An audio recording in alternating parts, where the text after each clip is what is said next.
Okay. Just a second. Is it in presentation mode? No, it's in like editing mode or So you see all the slides, yes? yeah. At the same time. Okay. Um, How for is that? me, it's in presentation mode. One thing, if you set PowerPoint Let me stop to sharing again.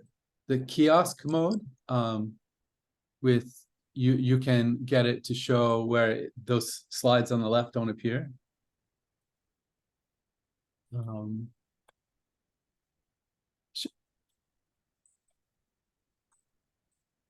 Oh, that's good.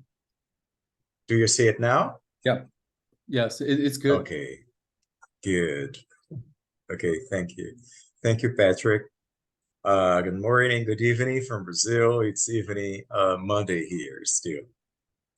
So thank you very much for this opportunity to share our work. I'm going to share the presentation with my colleague, Anderson Souza. And so I'm going to get started, okay? Now, how many minutes do we have, Patrick? There are 30. So I'll try and jump in after 25. Just to let you know there's Okay. 10 minutes left. Okay, but I don't think we'll take out all the time. That's fine. Thank you. The title of our presentation, as you might have already seen, is An Accurate Biopolitics of COVID-19 in Brazil, Transitivity Choices in Global Media Representations. I think some contextual information is needed. So the main contextual facts for us to sadly remember, the COVID-19 pandemic has become one of the most striking health-related phenomena in modern history, as the lives of millions of people around the world were cut short and the usual flow of social, cultural, and economic world events was interrupted. The virus was first identified in the city of Wuhan, China, in December 2019. The disease was initially considered to be of medium risk, but soon after, the international medical community realized the gravity of its effects and declared an international public health emergency. In Brazil, the first case was confirmed on February 26, 2020. A year after its emergence, the country had already reached the disheartening number of more than 300,000 deaths.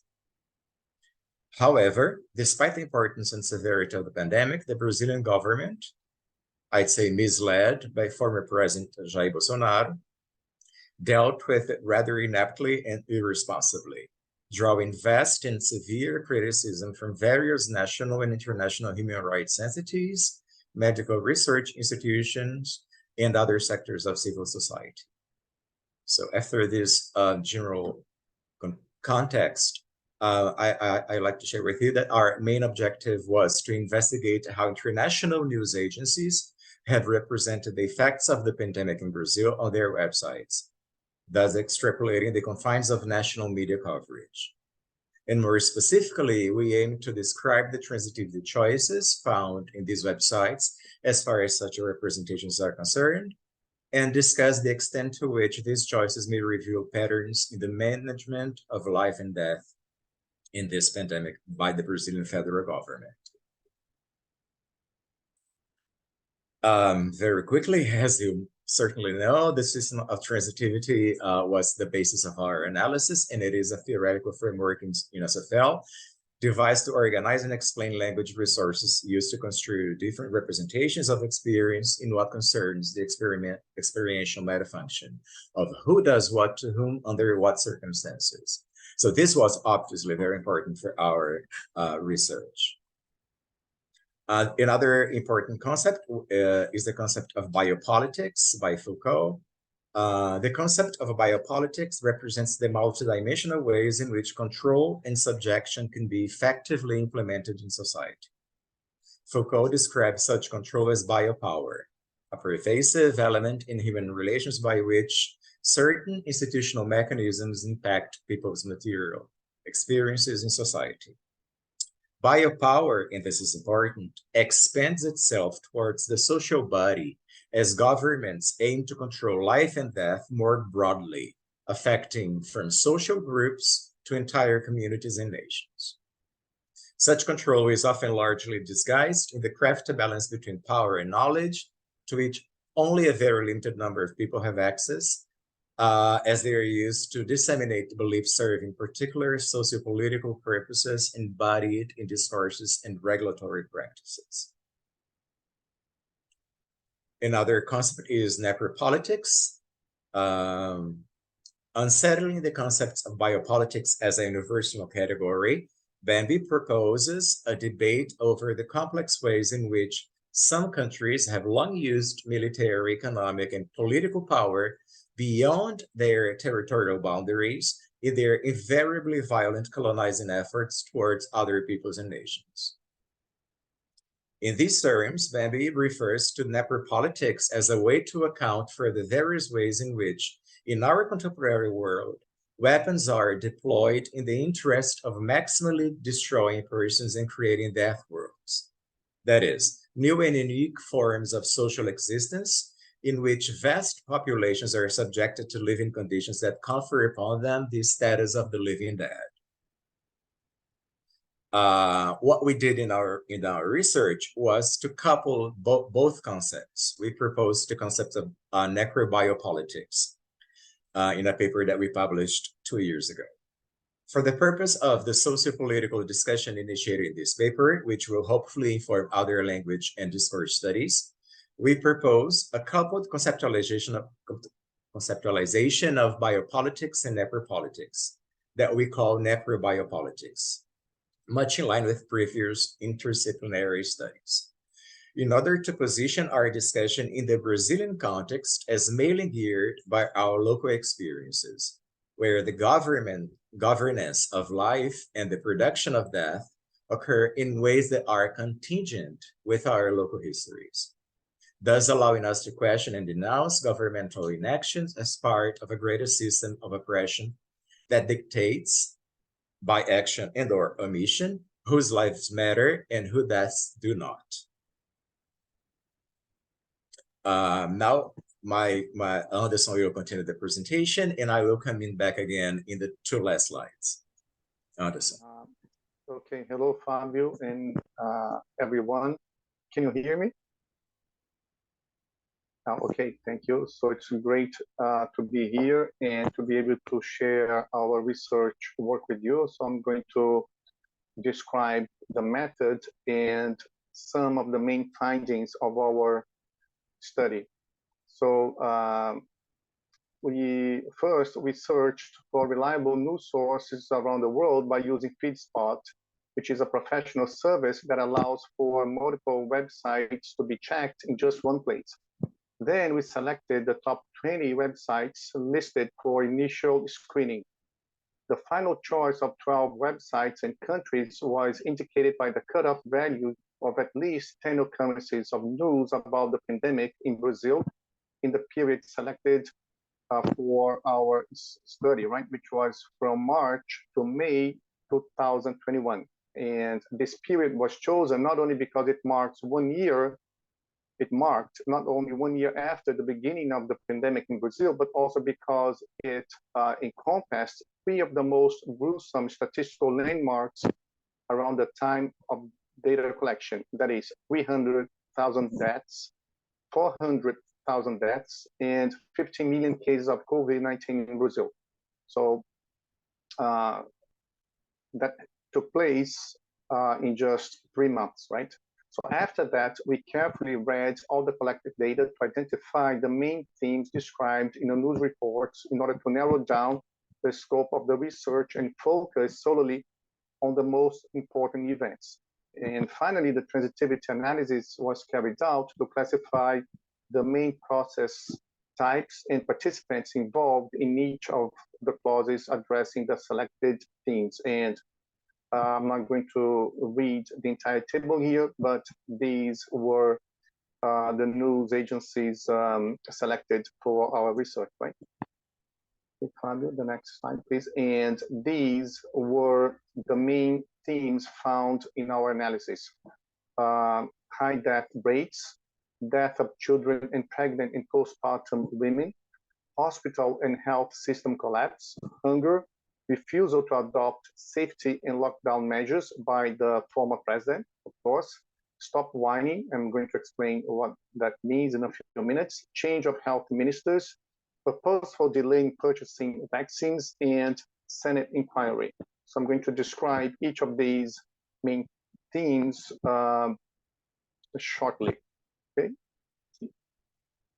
So the next, so the first theme has to do with high death rates, and the mark of 300,000 deaths on March 24 and 400,000 deaths on April 29 were found in all websites investigated. The two most frequently found transitivity choices in the data were the relational processes pass, top, reach, and hit, with Brazil represented in the participant role of carrier, right? So there are several examples here. I'm just going to read a couple of them. So here, COVID, Brazil passes 400,000 deaths amid slow vaccination. And the next one, Brazil passes 400,000 COVID-19 fatalities, with death toll to remain high for months, right? So these were the main processes used to report this fact in Brazil. The second main theme has to do with the death of children and pregnant postpartum women. And some of the possible reasons given by health experts for these deaths include the collapse of hospital infrastructure, the unequal access to treatment, and the more aggressive P1 variant. The most common transitivity realization found in the data shows infants as actors of the material process to die, followed by the prepositional phrase of, from, COVID as a circumstance of reason, thus indicating the cause of death.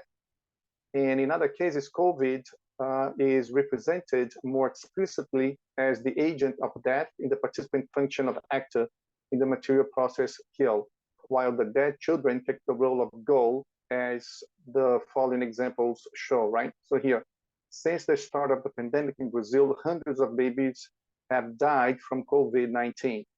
The next one, why are so many babies dying of COVID-19 in Brazil?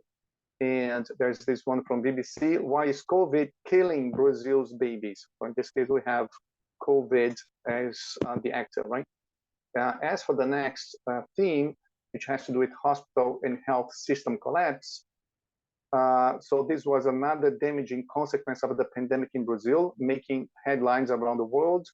And it was the overwhelming impact on hospital infrastructure, as hundreds of thousands of sick people rushed to healthcare units in search of treatment.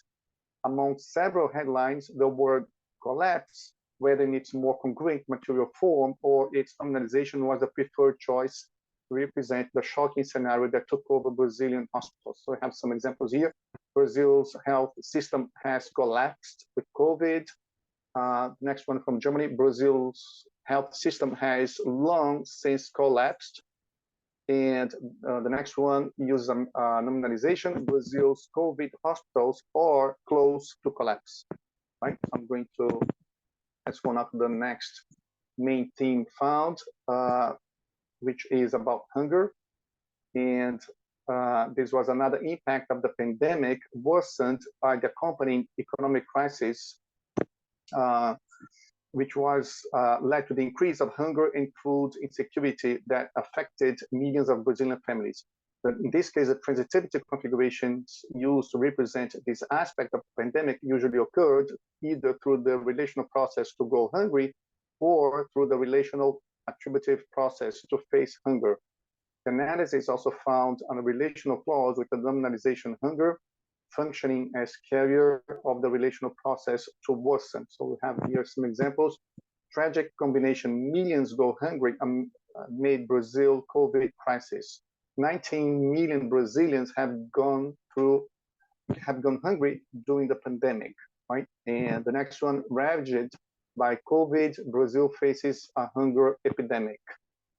And the next one, COVID in Brazil, hunger worsens in city slums. Okay, and now for the fifth main theme found, which was the refusal by the former president to adopt safety and lockdown measures.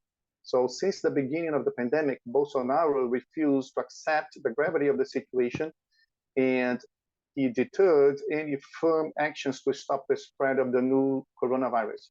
As a matter of fact, he repeatedly did the exact opposite of what health officials have since recommended to prevent contamination.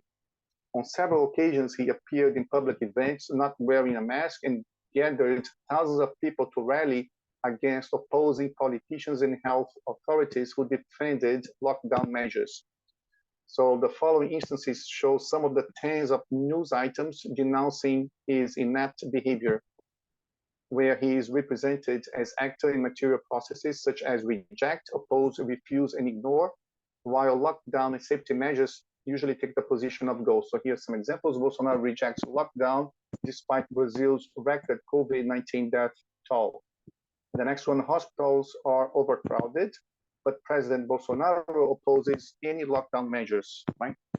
Okay, now let's go to the next main theme found, which is about something that the president said, and which became famous all over the world, right? And I'm going to read here. So among the many verbal abuses inflicted by Bolsonaro during the pandemic, his telling the people to stop whining became headlines in most of the investigative news agencies for our study. In these cases, Bolsonaro is represented as sayer of the verbal process tell in a projecting clause complex with the Brazilian people represented as behavior in the process whine. So some examples here, Brazilian president tells citizens to stop whining as COVID deaths hit record highs. Now the one after record COVID-19 deaths, Bolsonaro tells Brazilians to stop whining. So again, people were complaining about his handling of the pandemic in Brazil, and that's what he had to say to his people, right? Now we take a look at the seventh main theme, and it has to do with the change of health ministers. So Bolsonaro changed health ministers 4 times. The next news items refer to the announcement of his 4th health minister, Marcelo Queiroga, who replaced General Eduardo Pazuello. Pazuello came to office on May 15, 2020, and left on March 23, 2021. That is he stayed in office for a bit less than 1 year. But during his administration, the number of deaths skyrocketed from 14,000 to 278,000 victims, as he obediently followed Bolsonaro's orders to ignore safety regulations and to slow down vaccination programs. So as can be seen in the following occurrences, Bolsonaro is represented as actor of the material processes: pick, choose, change, replace, name, and overhaul, while the minister occupies the position of go. So here are some examples. Brazil's president chooses 4th health minister. Next one, President Bolsonaro to replace health minister yet again. And it's important to say that this minister was a military man who had no previous knowledge about how to run the health ministry, right? Okay, and now we come to the 8th main theme found, and it has to do with purposeful delay in purchasing vaccines. So Bolsonaro delayed acquiring vaccines also appeared in several headlines and leads of the data under analysis.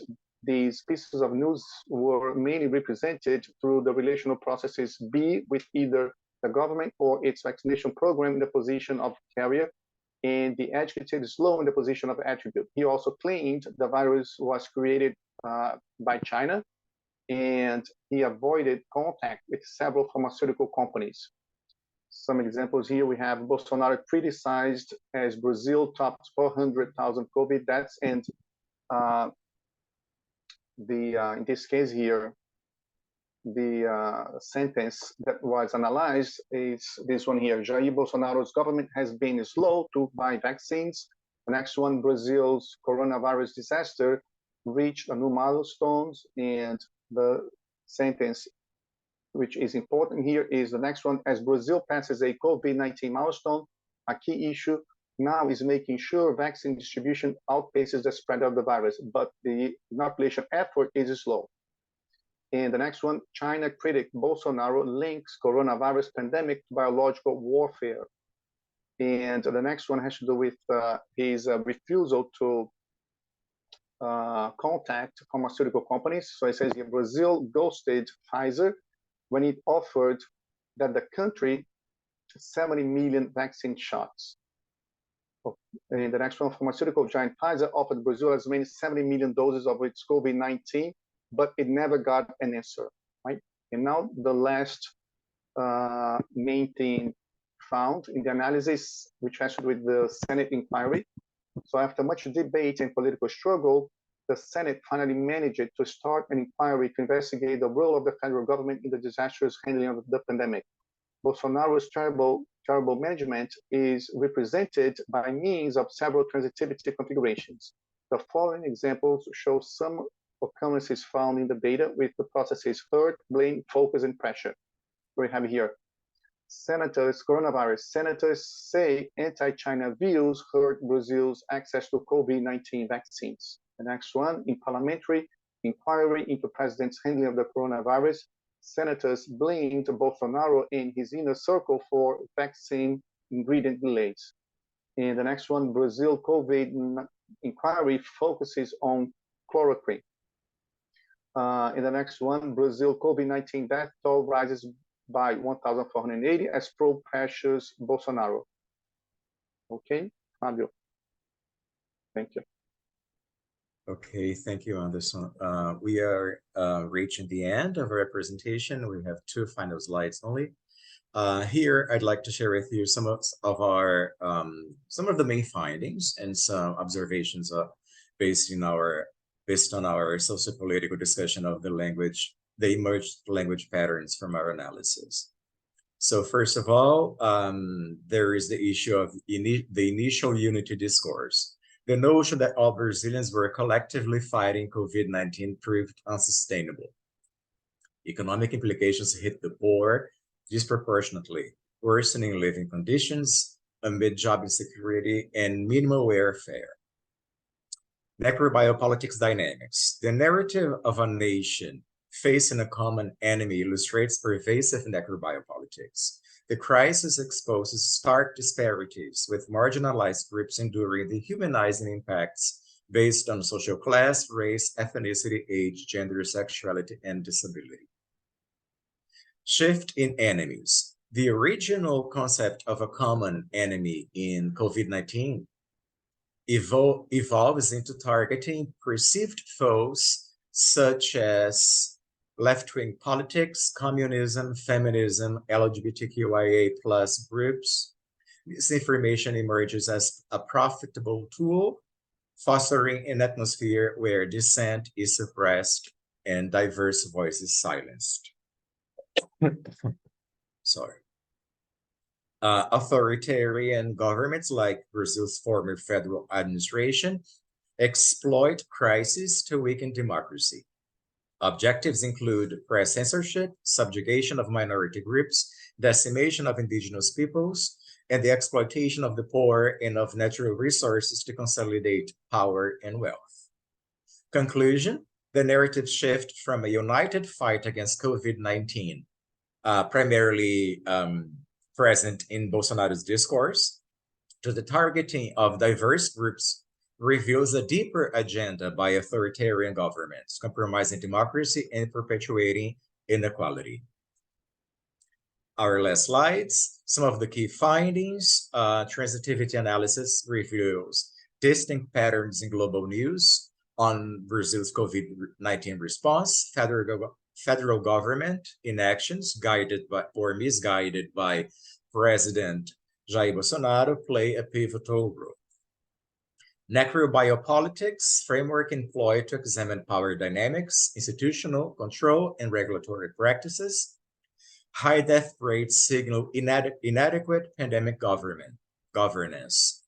Data exposes discriminatory access to treatment, notably in intensive care, especially for those needing intubation. Implications: it highlights governance disparate impact on different population sectors, and it stresses the urgency for equitable healthcare access and improved pandemic response. Finally, by choosing to avoid providing prompt answers to the dangers posed by the new coronavirus, the federal government has actively pursued an necrobiopolitics that has ultimately been responsible for the death of hundreds of thousands of people who could have otherwise survived this pandemic had the lives of all citizens mattered equally. And we come to the end of our presentation. I would like to thank you for your attention, and we'll be ready for any questions you have in the end. Thank you.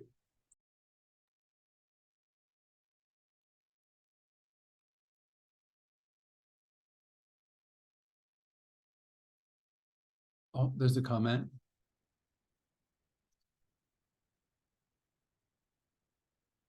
Very insightful. I think it's okay if you want to turn your mics on if the attendees want to talk. I think that should be okay.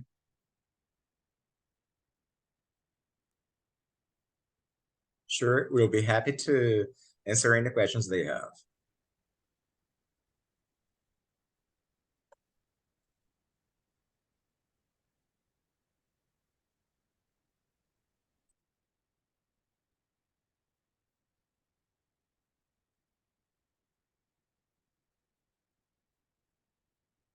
Oh, there's a question in the chat box.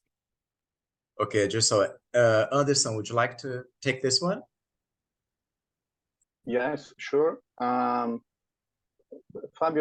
would you read the question to me, please? Guys, look at the slide here. Oh, you're Your muted. mic.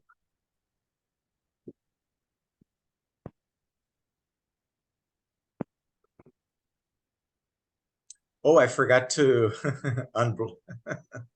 Okay, now you can hear me, I think.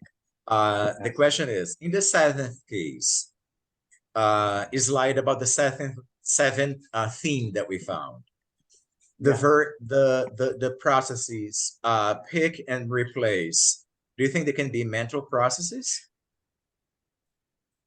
I don't think so.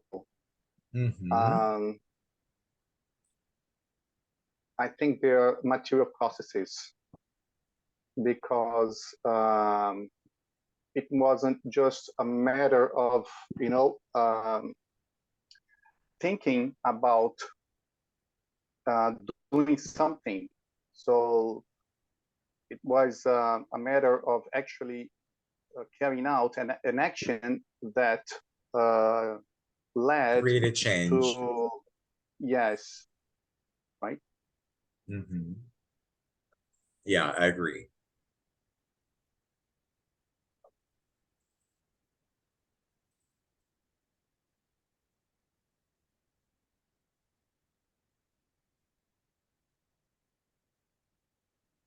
So there were, in this case here, right? So the material processes, the main processes found were pick, choose, change, replace, name, and overhaul, right? So all of these processes indicate, right, the actions that he took in order to change health ministers 4 times, right?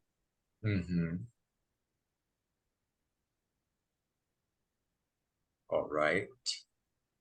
I think our time is almost up, but maybe we could take one more question if you do have it.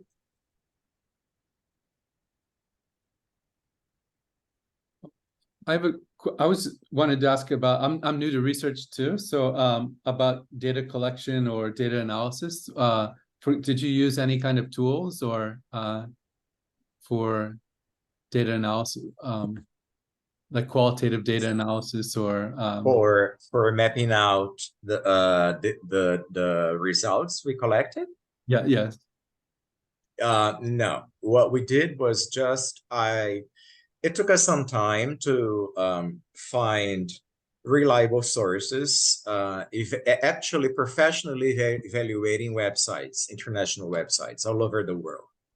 And there were some criteria that were used by these websites, and they are traffic rank, social media followers, domain authority, freshness. All of those criteria, they are used for that professional website to classify all news agencies that provide their news through the internet.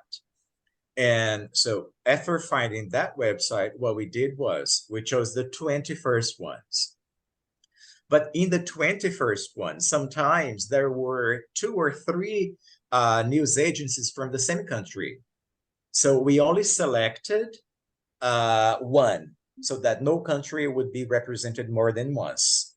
And after that, we came to the selection of the 12 news agencies. And the next step was to search for news about COVID-19 in Brazil. And then finding those pieces of news, we also had to transcribe and then see the clauses that were more significant for the purposes of our discussion. Thank you. Oh, okay. I You're guess welcome. we should switch. So thank you very much. That was a great presentation, very informative. Thank you. Thank you. Thank you. Okay. Thank you, everyone.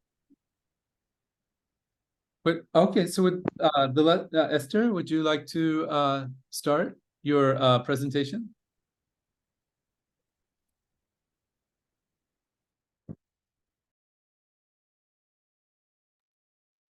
Thank you. You can see my screen. Yes. It's not in presentation mode, but I can see. Yes, I want to start there. Okay. Thank you very much, and thank you for joining our presentation. My name is Esther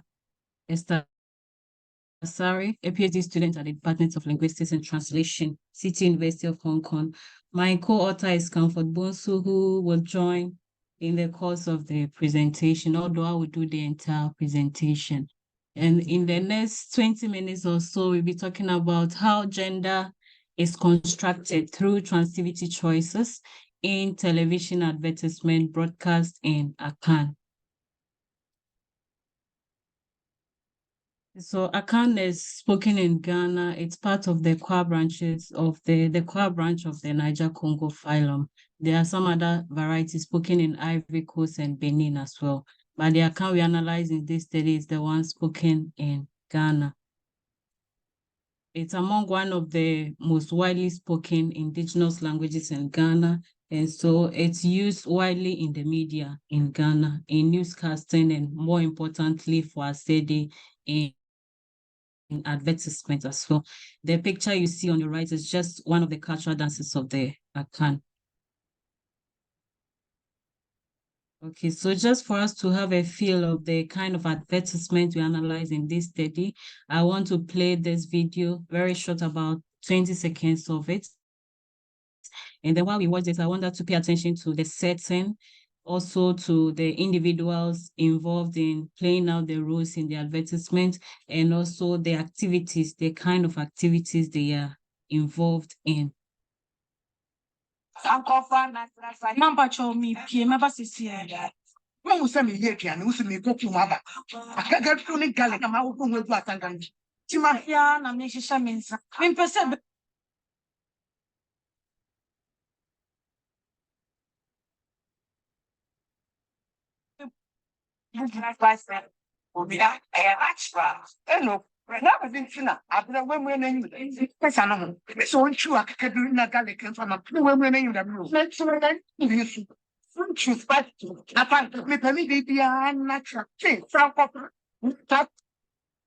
so I think we are good to go. This is the transcript.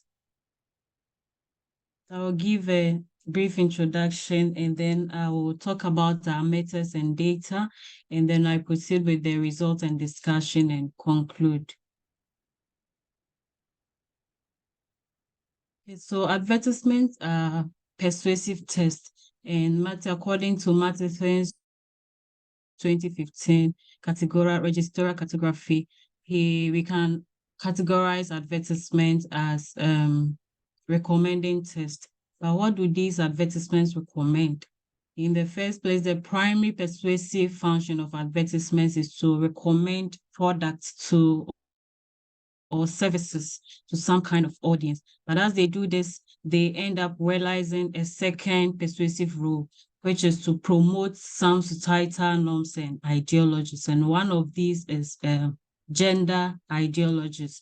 So previous studies have examined how these two persuasive meanings are constructed in advertisements. In regarding transitivity, for example, studies have examined how ideational meaning is construed in advertisement by analyzing transitivity patterns. And in terms of gender and advertisements, also studies have examined the roles men and women play in advertisements, and some others have gone a step further to include the implication of such portrayals on marketing, the patronage of what is advertised, as well as the stereotypes persons. In this study, we kind of combine these two lines of research by examining gender portrayals in advertisements and also focusing on transitivity choices. Our study has these two main objectives. The first is to identify gender portrayals in the advertisements, and then the second is to show how these gender portrayals are constructed through transitivity choices.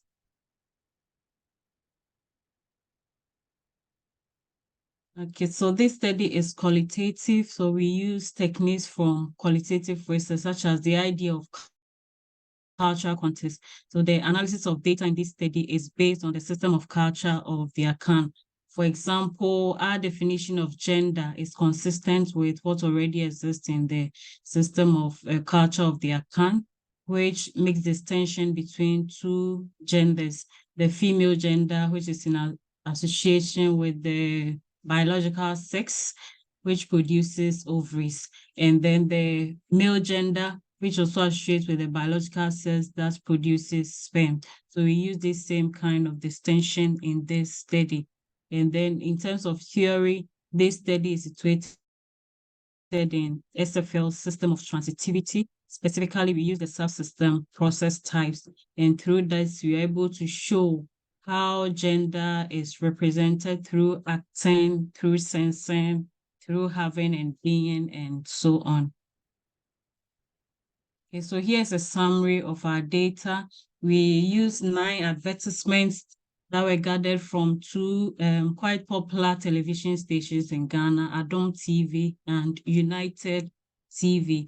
And then we got 2 of our advertisements also from YouTube. So we categorized the 9 advertisements into domestic products, those on domestic products, which we code as DP, and then those on electronic products, which we've coded as EP. And in total, we analyzed 152 ranking clauses, which we derived from 124 clause complexes. So the transcription of our data, we included both verbal, the non-verbal, and then verbal speech. And then we also did clausal delineation for the purposes of the transitivity analysis. And we did the transitivity analysis in at 2 levels. The first is the identification of the process types. And then we also adopted these 3 dimensions of lines of analysis from Thomson 2008. The first is transitivity concordances, which has to do with the participant roles or the transitivity roles that the male and female participants play in the identified process types. And then the second is the transitivity template, which is a kind of generalizations we make based on the participant roles that the male and female play in each of the process types identified. And the final dimension is the role dynamism, which has to do with who has the greatest power or the greatest force in terms of the kind of the type of participant role they play in the process types. And then regarding tools, we use the UAM corpus tool for the identification of or the analysis of process types. And then we use Microsoft Excel, which helped in generating the transitivity concordances, and to some extent also the role dynamism.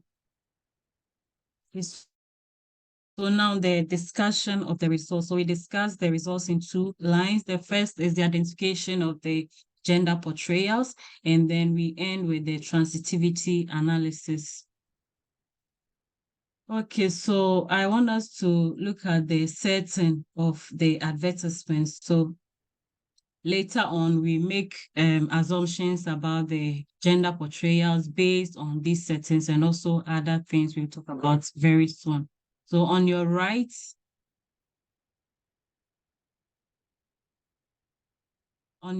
is a collection of screenshots of the advertisements. So we can see that the setting in the DP, that is the advertisement on a domestic product, they all happen in the home setting, as we can see from the photos.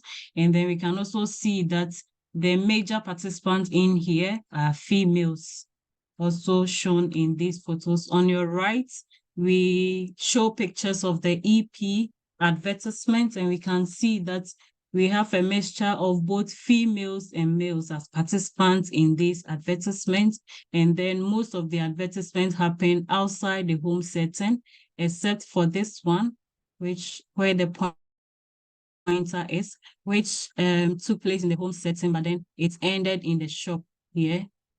So we can see that the EP advertisement happen outside, mostly outside the home setting, but then those on domestic products happen in the home setting.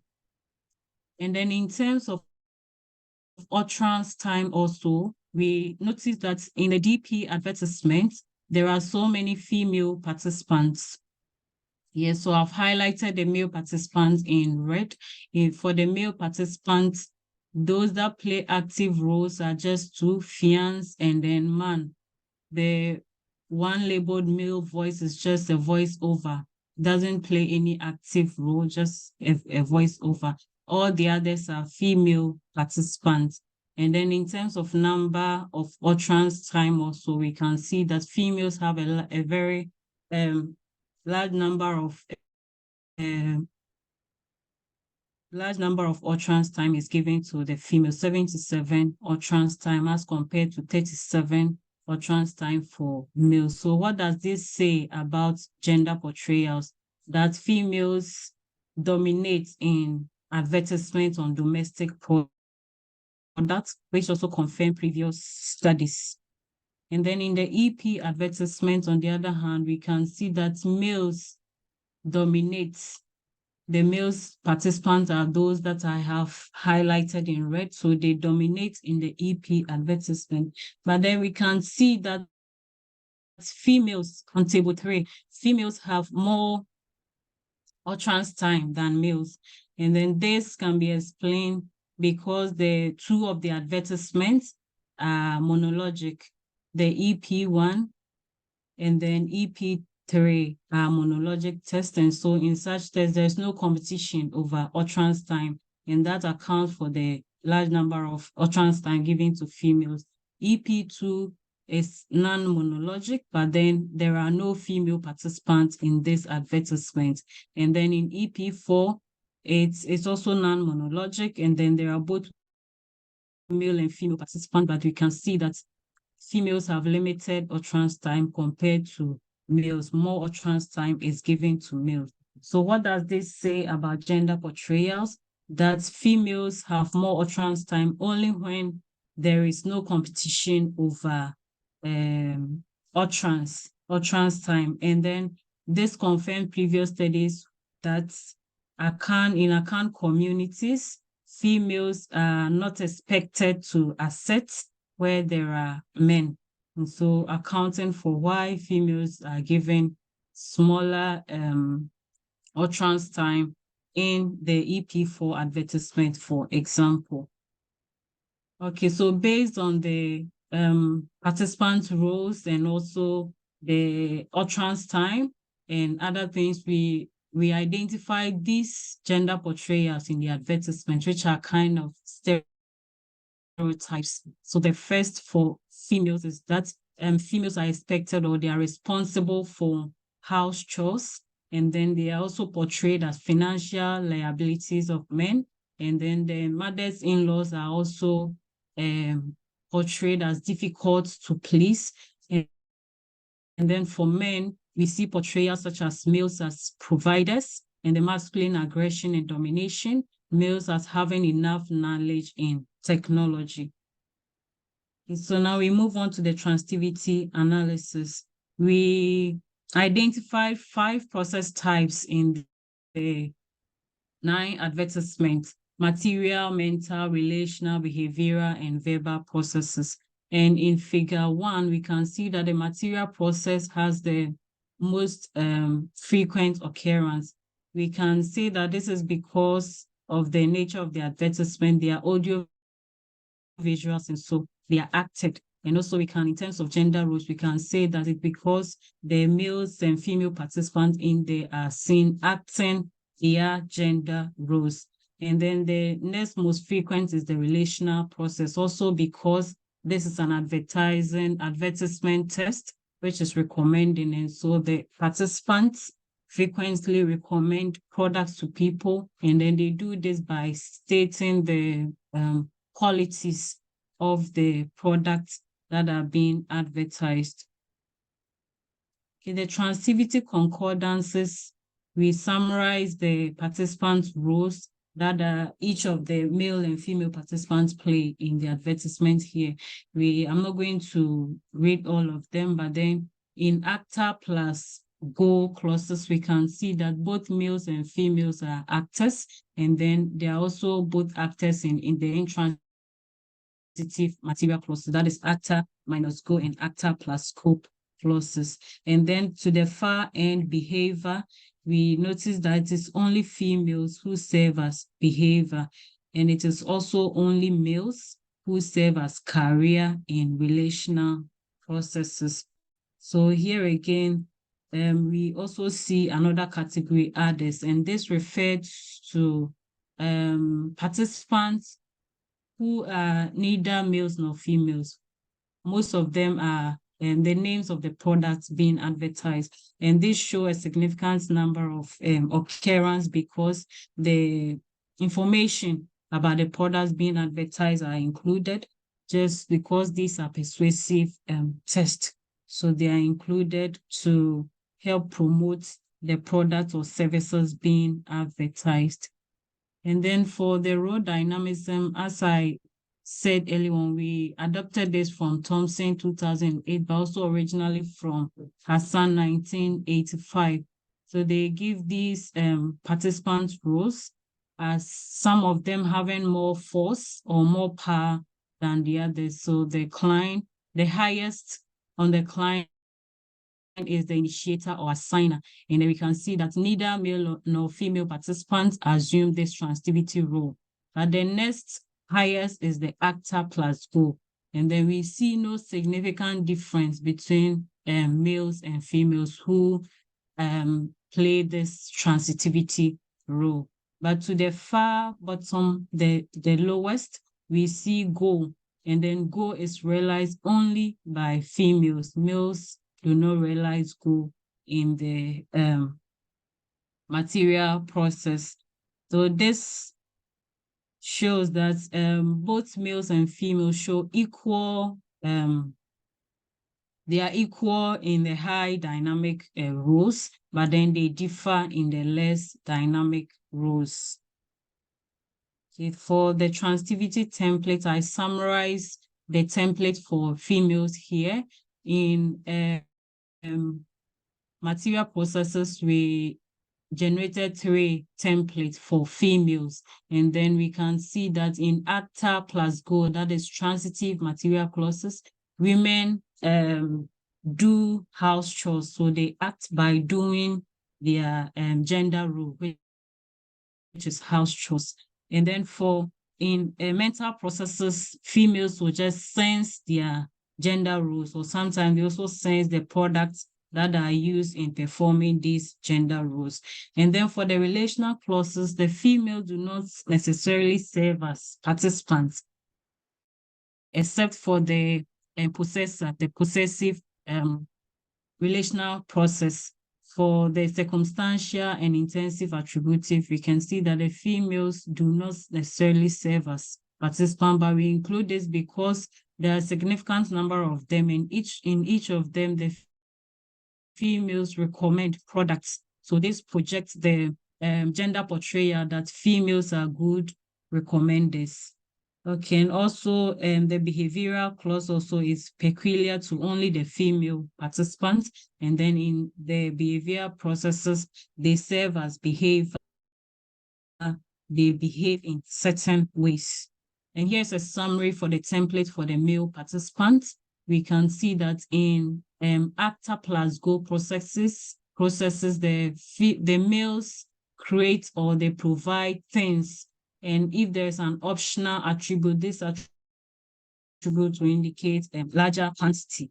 And then here again, in the relational process, the circumstantial relational process, the males do not serve as participants, but then they also say these process types. They also recommend the product to other people by stating their qualities.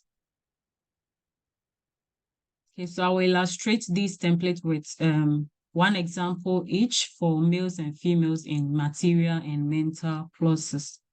So the first one is from templates 1A for both the male and female templates I showed. And this is actor plus process plus go. That is transitive material clauses. So in the transitive material clauses, males are construed or constructed as providers, the ones who provide the means, and perhaps for women to do house chores. So we see this in the example 1, or the Jama washing powder for such as Akesinum Abba, which translates that he has brought 5 sachets of the new Jama washing powder. So here the actor is the third person singular subject prefix or. So in a can, when if the initial participant is a pronoun, it is always conflated in the verb. So we have or as the actor, which refers to a male participant in the advertisement, and then this male participant provides a product. The product realized in the goal. They provide a product, and this product is used by the females to perform their house chores, as is seen in example 2. Or we see Adia, she is washing. Here again, all refers to a female participant who is acting by performing or doing a house chore.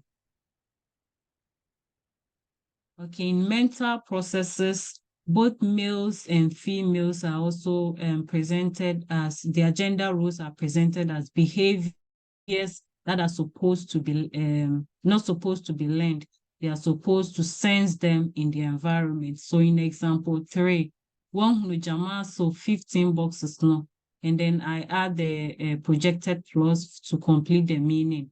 Have you seen the 15 boxes of jama soap you are supposed to buy? Here, the sensor is wo, which is realized by a female participant, a male participant.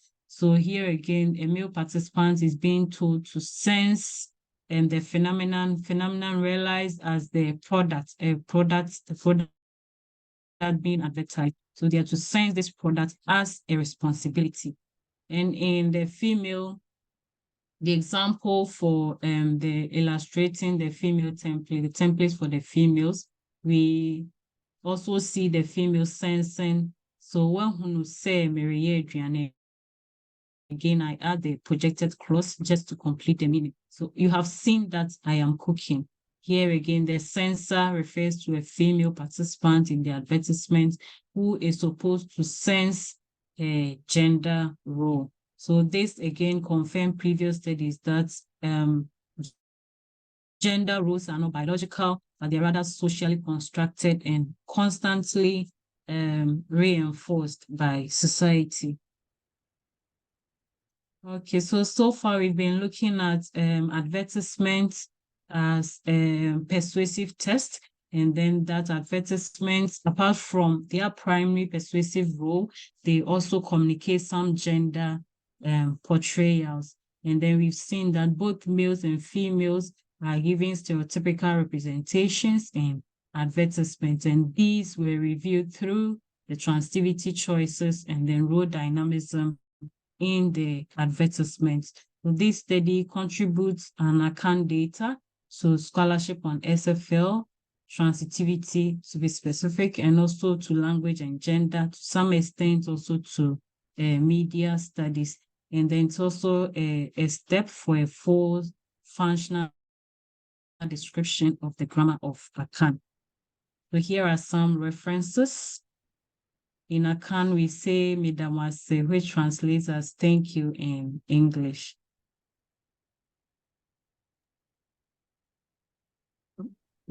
Thank you very much. Does anybody have questions?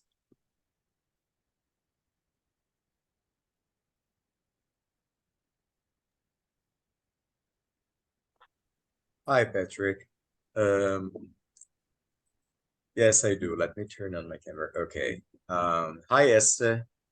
Thank you very Hi. much for this interesting presentation. I'm also very much interested in gender studies, so I was very attentive to your presentation. I'd like to ask you, were you in any way surprised by the results you found in your data analysis? And so that's one question. And the other is, what do you think the results that you found tell about society? It was a Ghana? Yes, Ghana.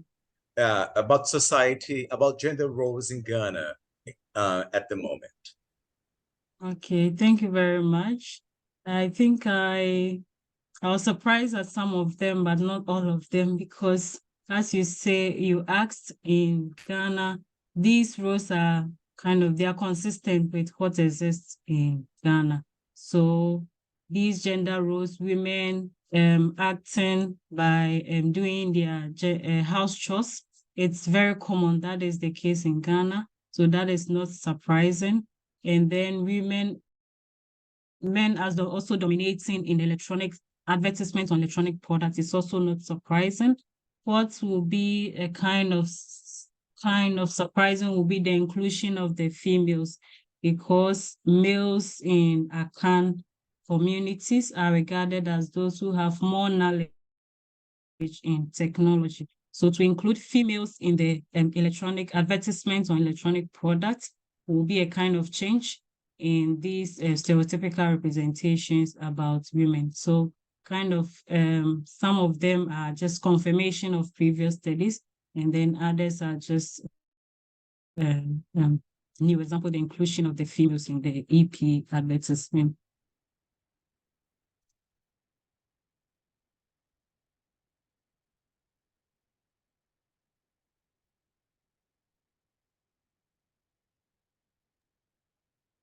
That was really informative presentation. I really learned a lot. Have you thought about applying your methods to other kinds of texts, like school textbooks or print media or something? Okay, for now, no, I've not thought about applying them to any other tests for now. Okay.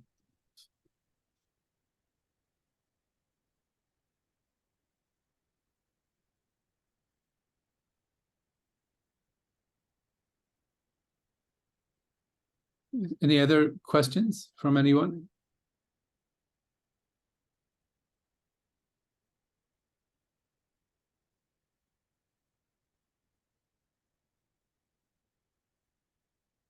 Oh, okay. I'm sorry. I guess I'll wrap up here. Thank you very much. Okay, thank you. So the next person, would you like to?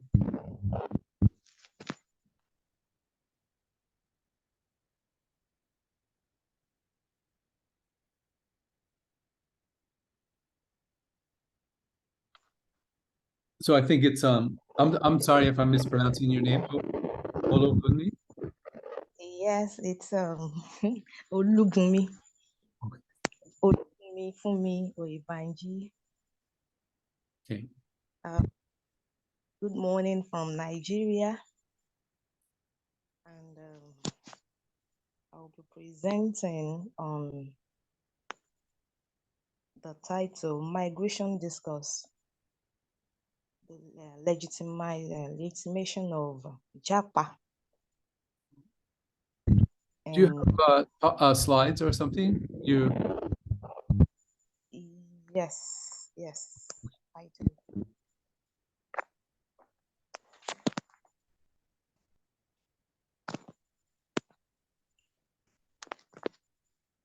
Okay.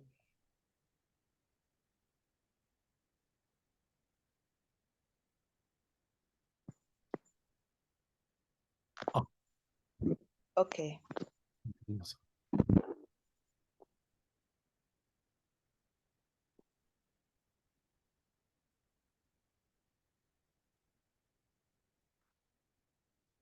Sorry, I'm trying to connect my slide.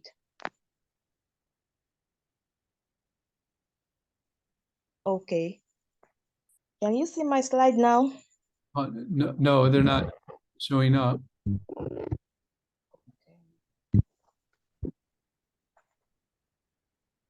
Maybe I should just make the presentation without the slide.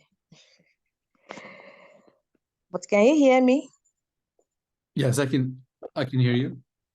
Okay, thank you very much. So the topic is migration discourse, legitimation of Japa on Nigerian Facebook post. And my name is Olugunmi Funmi Oyebanji from Nigeria. Japa is a Yoruba word and slangy expression meaning to escape in the Nigerian context. To escape to European countries with the intention of not returning. The term has gained vast popularity recently in the Nigerian public sphere. Between the years 2020 and 2022, about 77% of travelers are in pursuit of greener pastures. This is due to economic adversities, political problems, and security problems, among others, in the country. Many Nigerians have used and are still using the pursuit for quality education as an excuse to japa, as education is seen as the best route to getting visas easily, with various countries offering scholarships for masters and PhD programs, some of which come with an option for permanent residency. This recent development has become a topical issue on social media, with many individuals expressing their views. However, opinions diverge on this recent mass emigration, while others have said people should not travel, they should stay and develop the country. Some have said because of the problems in the country, there is it is legitimate for them to travel out of the country for greener pastures. Then language is used to construct legitimacy, although this is often not a conscious process. Legitimation is constructed in discourses as explanations for why social practices exist and why they are as they are. Research on migration has been conducted from different perspectives and fields such as media studies, discourse studies, and political communication studies, to name but a few, and also from across multiple public discourse scenarios. Studies on migration in the Nigerian context are focused on the socioeconomic implications of immigration. Other studies have been sociological and philosophical. However, adequate attention has not been paid to the linguistic aspect of the discourses surrounding the recent quest to emigrate to European countries in the Nigerian context. This study therefore considers how Japa is legitimized by Nigerians on Facebook. The objectives include to identify the legitimizing strategies deployed in the Facebook posts of Nigerians on Japa, and to explain how linguistic forms foreground these strategies. The study adopts Van Leeuwen's theory of legitimation. It is a prominent function of language use and discourse. It is a way of justifying a statement or an action. It implicitly or explicitly answers the question why. Why should we do this? And why should we do this in this way? The relevance of Van Leeuwen's legitimation strategies is to this study emphasizes linguistic resources as means of legitimation. However, Leeuwen identified 4 legitimation strategies, including authorization, that is, legitimation by reference to personal or impersonal authorities, to law, tradition, custom, or recommendation. Moral evaluation, meaning legitimation by explicit or implicit reference to value system, including comparison and evaluation. Then rationalization, which is legitimation by reference to goals, means, and effect of institutionalized social action, or to the knowledges that societies have constructed to endow them with cognitive validity. Then the 4th one is mythopoesis, legitimation realized through the use of narratives such as moral or cautionary tales. The study considers the post of, now I'm talking about my methodology.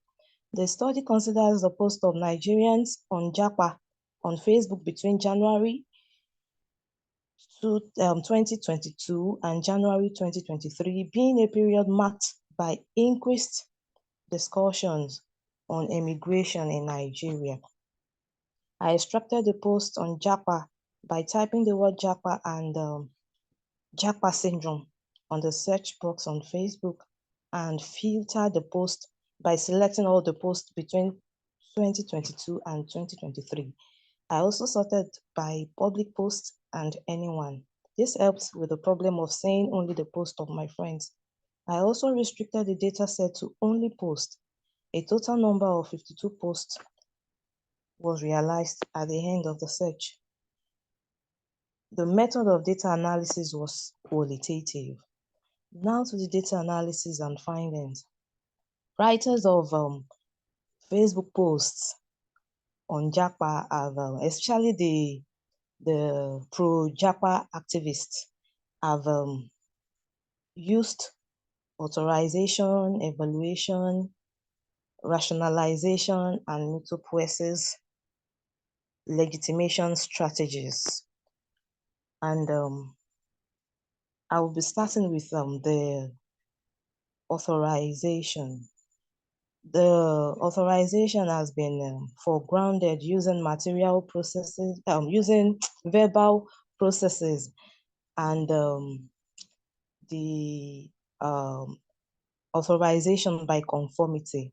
An example of the use of the verbal process is this example. A presidential candidate says during the trend of Toby Amuson that Nigeria is filled with great seeds, but the soil stifles them to death. a presidential candidate to the writer is an important personality whose words are worthy of repetition. And he believes such person as can authorize the movement, provides the legitimation, provides a legitimate reason for Nigerians to actually emigrate to better climes using the verbal process say and the presidential candidate as a sayer and the verbiage as Nigeria is filled with great seeds, but the soil stifles them to death. The verbiage reflecting or revealing the negative perception of the writer and the sayer of the verbiage. Then, and they have also used authorization by conformity, emphasizing that many people are going, then why should we stay back? We should also join them and leave. An example is pastors are leaving. Bank managers who are well paid and living comfortably are leaving. And our engineers in the oil and gas sectors are leaving. They find safe haven in the United Kingdom, the United States of America, and Canada. What am I waiting for? That would be an example of authorization by conformity. Of course, when everybody is going, people who have not planned to leave should also start planning to leave. Another example is almost everyone in Nigeria and even most of Africa want to travel to the UK, USA, Canada, among others. That's not bad though. So that's the example legitimizes the mass emigration of Nigerians to the Western world. Another legitimation strategy used by them is evaluation. And evaluative adjectives have been used to construe or to legitimize the mass emigration of Nigerians. An example is this. As a young man, I have traveled abroad, to be precise, since 2004. Oh my, Western world is quite very lovely and interesting to live. You will be so delighted and fulfilled that you are over there. We can see the use of this positive adjectives, quite very lovely and interesting to live, showing that it is good, it would be wise to go to travel, to leave Nigeria to a better clime or to a better place. And this way, the writer legitimizes Japa. Another example is, though quite honestly, Nigeria is a very frustrating country, and I will not blame anyone to look for a greener pasture abroad. A very frustrating country represents the nation negatively. So why this the pro Japa activist creates the impression of extreme comfort in the Western world? They create the notion that there's extreme difficulty in Nigeria using adjectives and implicitly and explicitly legitimizing Japa. Another strategy used by them is rationalization. They have provided reasons why why it is important for Nigerians to move, and they have emphasized many of the problems in the country. And the answer to the why question is because it is a means to an end. And to foreground this, relational processes have been used. A common type of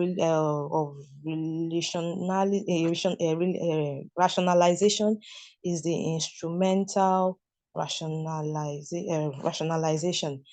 For example, Japa is a necessary phenomenon. Another writer says, you are right. Snow is even better than battling with insecurity and hunger in Nigeria. Another one says, snow is better than 290 naira per liter of PMS on a 5 hours traffic jam from a 30,000 naira month minimum wage salary. Don't listen to any anti-jackpot crusader. Let the person come back first. So we have many instances in the data. Another strategy used by them is mitopoesis.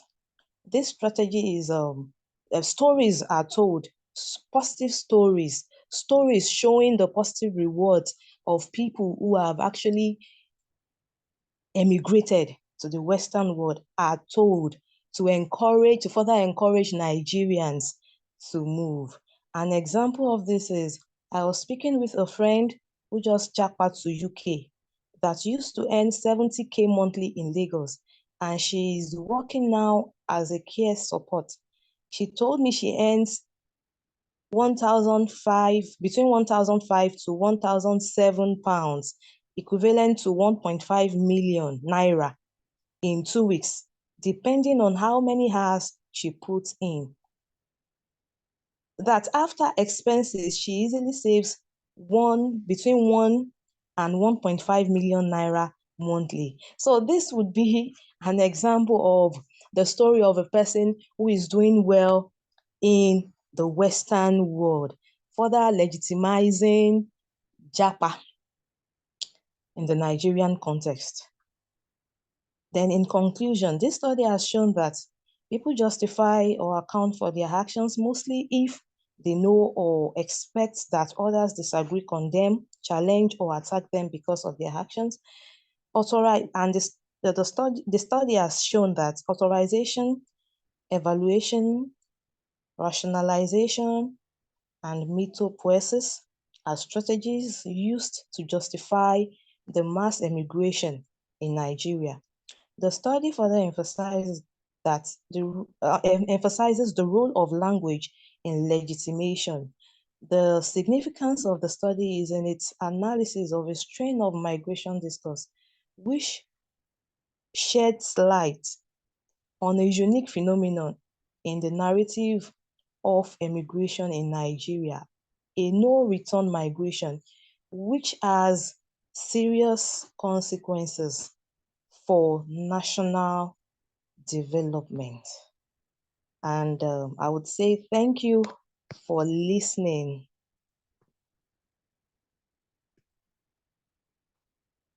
Thank you very much. That was a very informative presentation.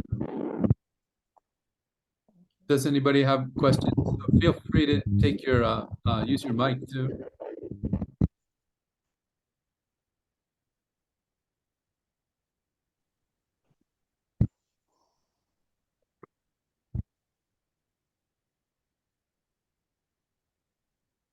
Hello, Patrick. Yeah. I have a question, a comment and a question. Okay, Olu, thank you very much for your presentation. Very interesting topic. You know, I've always liked the Japa concepts. Your analysis, I like the framework that you used.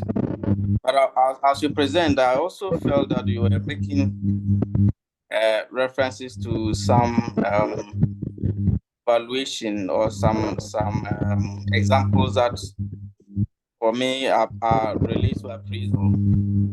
So I was wondering why you don't directly engage appraisal as well in the analysis. I don't know whether you've thought about that or is something you think you can consider. Yes, thank you. Thank you. I think I might have to consider that in the future. Yes, it would be interesting to see appraisal of the data too. Yes. Okay. now I just have restricted myself to the legitimation strategy by Van Leeuwen. All right. I think that is fine, but I think you can mention that of course you can still use the legitimation theory as the main thing, but as you do the analysis, you can directly make an appraisal and also enrich some of the analysis, not so systematically, but still deploying it in analyzing the example. I think it's possible. Yes, it is. Nice. It is. It is. Thank you. All right, very nice. much. Very nice. Thank you.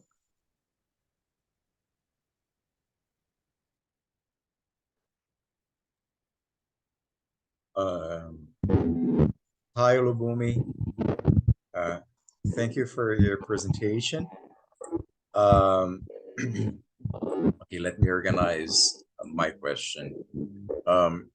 Your presentation illustrated how the legitimation of Japa in Nigerian Facebook posts within the migration discourse, right?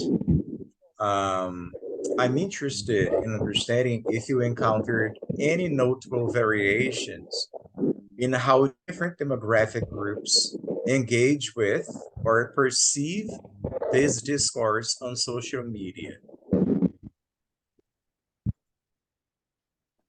Sorry, I didn't get that. I'm going to paste the question here in the chat box if this helps, okay?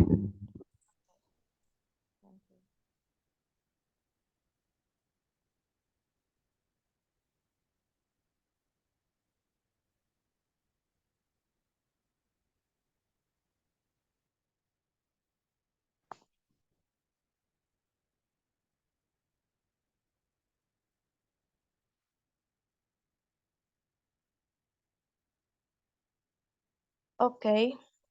I thank you very much for that question. I didn't look into the demographical differences. I only looked at, ordinarily on the posts, not considering their demographical differences. I only looked at the post generally, but possibly in the future, I might want to consider that. Thank you very much.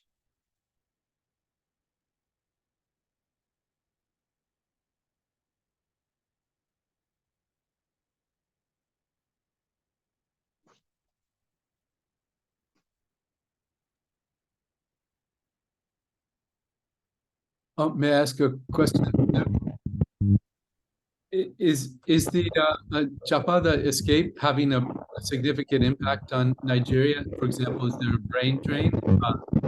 Many educated people. Definitely.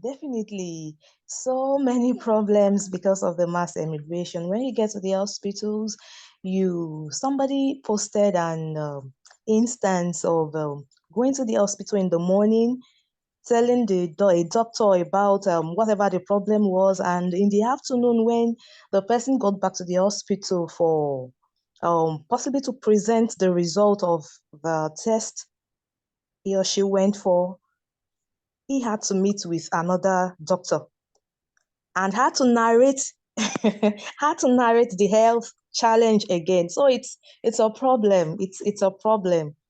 It is a big problem. Oh, that's too bad. Thank you.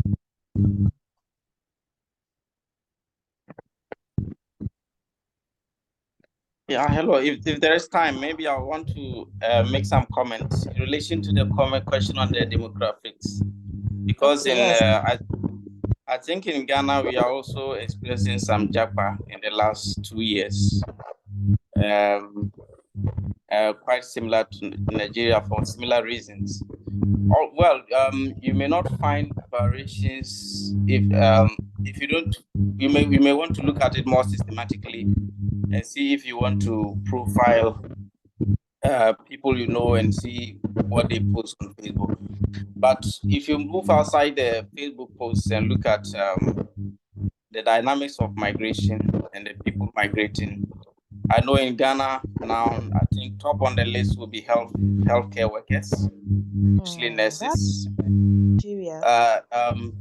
Teachers used not to be part of the, not many teachers used to migrate, but in the last 2 years also, we can put teachers in Ghana as a second on the list.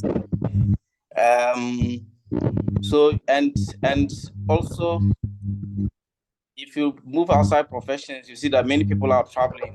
They use education, right? So it's actually the youth, people who have finished university, and use further education as a means to japa or to migrate or escape or whatever. So we see these kind of professional groups, as I said, teachers, nurses, doctors. In Ghana, they used to migrate a lot. This time they are going as well, but not as much as we have the nurses going. Yeah. So if you pick young graduates going through education, then you go to professions, we see nurses and all those kind of things. I don't know how we can get social media data to look at the dynamics and see what reasons these different professions or groups are moving, and whether we'll be able to do any profiling to identify what profession this one belongs to and whatever. But that would be very interesting. But outside the social media, we can see these kind of dynamics. The youth and some professions are normally targeted. And of course, it may correspond to the demand abroad as well, where they are going, and the skills that are needed there, and all kind of. Yes. So then you can see that it relates very much to the brain drain issue, as Patrick mentioned, because these are people who are also, whose services are critically needed in the countries that they are migrating from. Thank you very much, Isaac.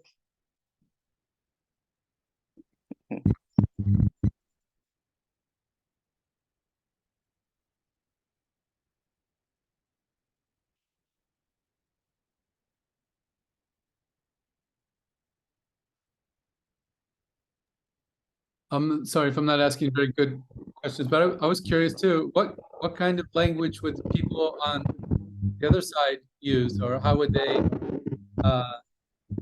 use? I'm curious about the negative language of trying to stop Japa, or criticism of it. No, I don't think it's a popular term. It's a popular slang in Nigeria. Either you are supporting the mass emigration or not, the term remains Japa. Yes.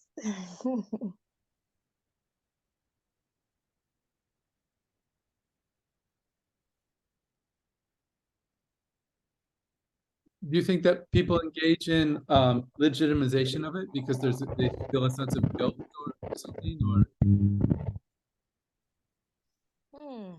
Well, I wouldn't say they feel guilty. I wouldn't say that. I wouldn't know, but because it has been so contentious.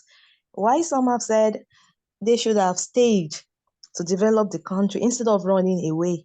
So I think they just to justify their actions. That is why they legitimize their actions.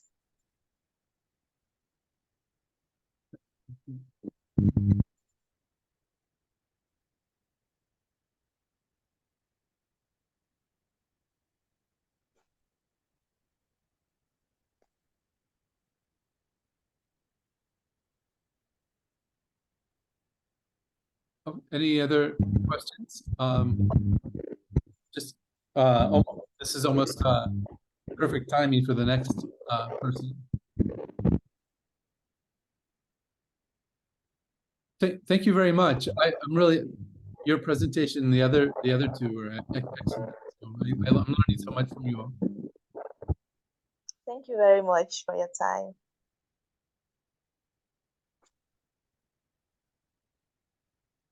Okay, would the next person like to go? Not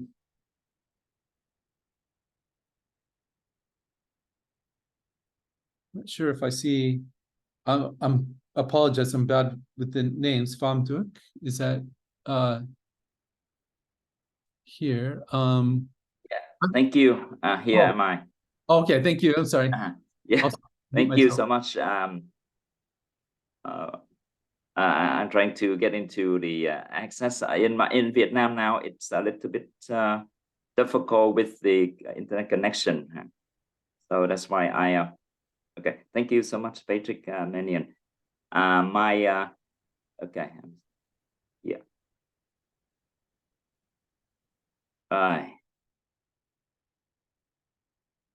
So my topic today is the. Sorry, hello everyone.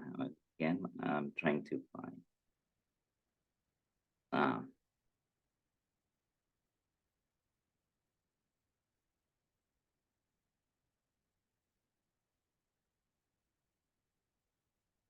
Yeah, here. Yeah. First, I would like to say hello to everyone, and thank you very much for giving me the opportunity to present my research to the people here. My research.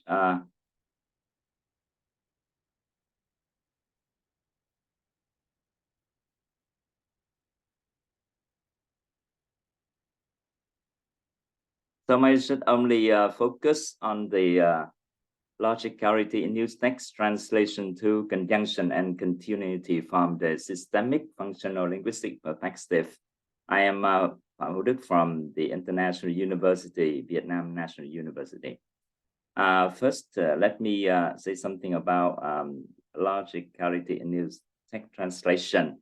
As you already know, the term logicality in text translation refer to the coherence and consistency of ideas and arguments in translated text to ensure that this translation can make sense in the context of source language and the target language. Here I'm Vietnamese, so the source language may be English and the target language Vietnamese, and vice and in the other way around, which is source language is Vietnamese and target language is English.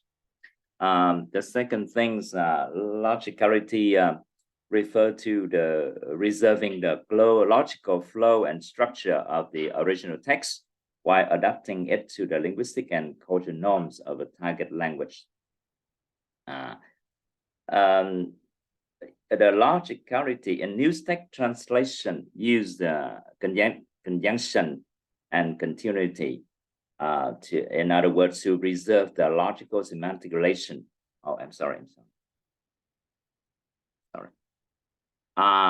For translating new text, this logicality will ensure the logical flows of idea and coherence of the narrative, and they're very crucial.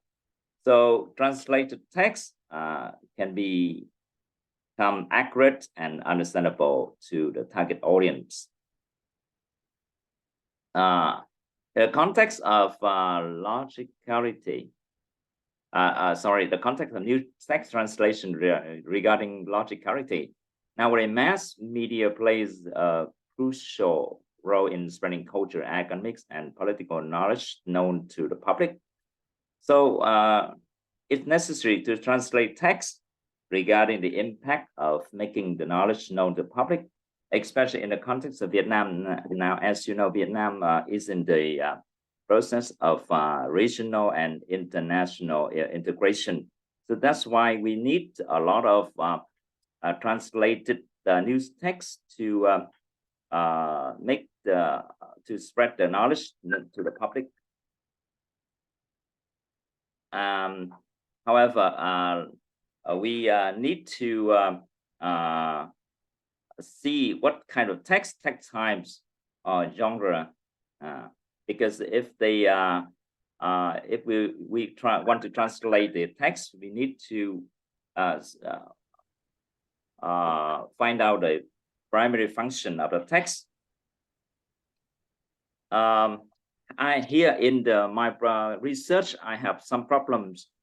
First, how to translate a news text effectively, but still maintain the smooth flow of ideas. And the second thing is how to translate the implicit and explicit connection. For logicality, in new text translation through conjunction and continuity, we need to consider something like first, reservation of meaning. This can ensure the original message is conveyed without distortion. And the second thing is the cultural sensitivity. Logical translation will consider cultural nuances and idiomatic expression. And the readability, the flow and structure of translation should be natural and easy to follow.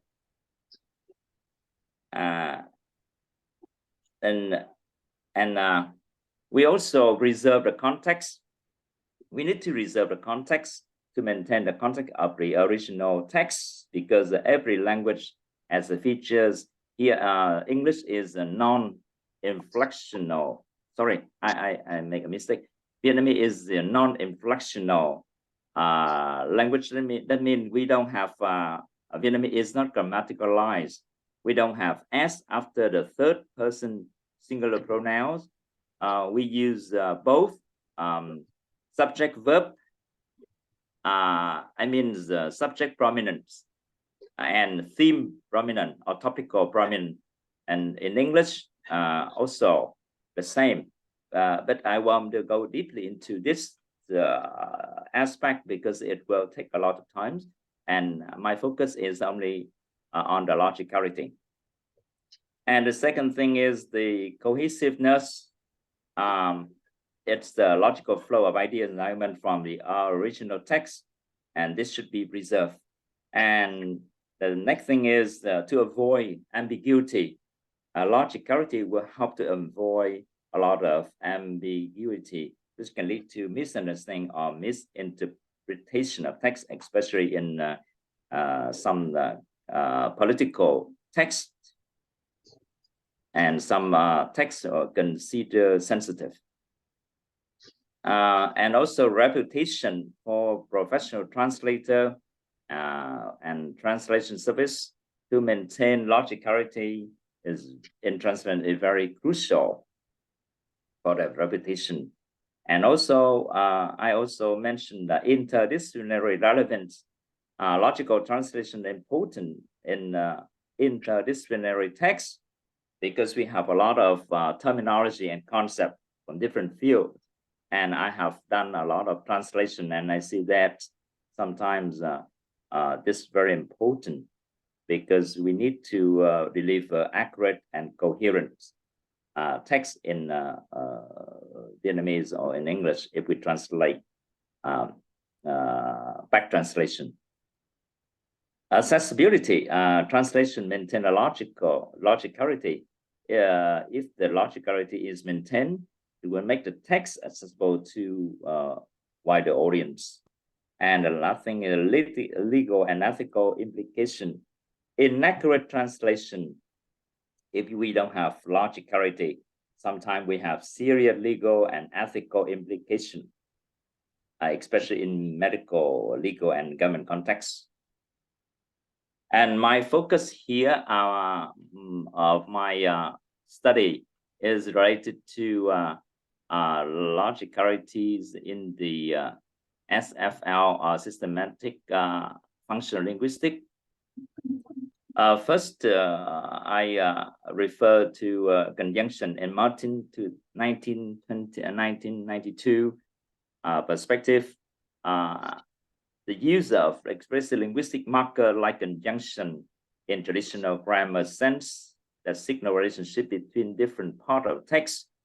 The relationships can be additive, for example, and adversative like but, causal like because, or temporal like Then, for example, this is an example.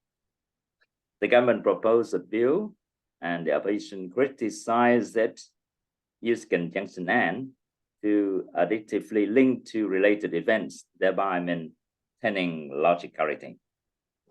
For continuity, it's about the flow and progression of theme and idea in the text. It's not just about the explicit marker like conjunction, but about how themes are developed and referenced through a text, maintaining the logical progression. For example, in a narrative, if the background introduces a problem like pollution or city, continuity is maintained if the following paragraph logically explores the cause, effect, or solution to this problem, rather than abruptly shifting to unrelated topic. Here I would like to present more about conjunction in AFL. It refers to linguistic resources, like I have just said, but the use of conjunctive word like and but and therefore, and the meaning of creating logical connection in the text.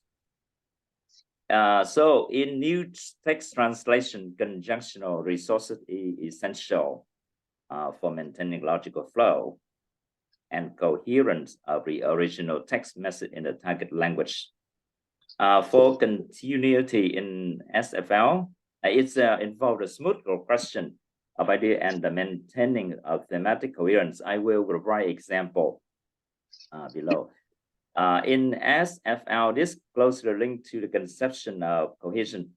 So in new text translation, this continuity preserves the cohesive ties and thematic progression of original text, and the translated news text is comprehensible and logically consistent for the target audience.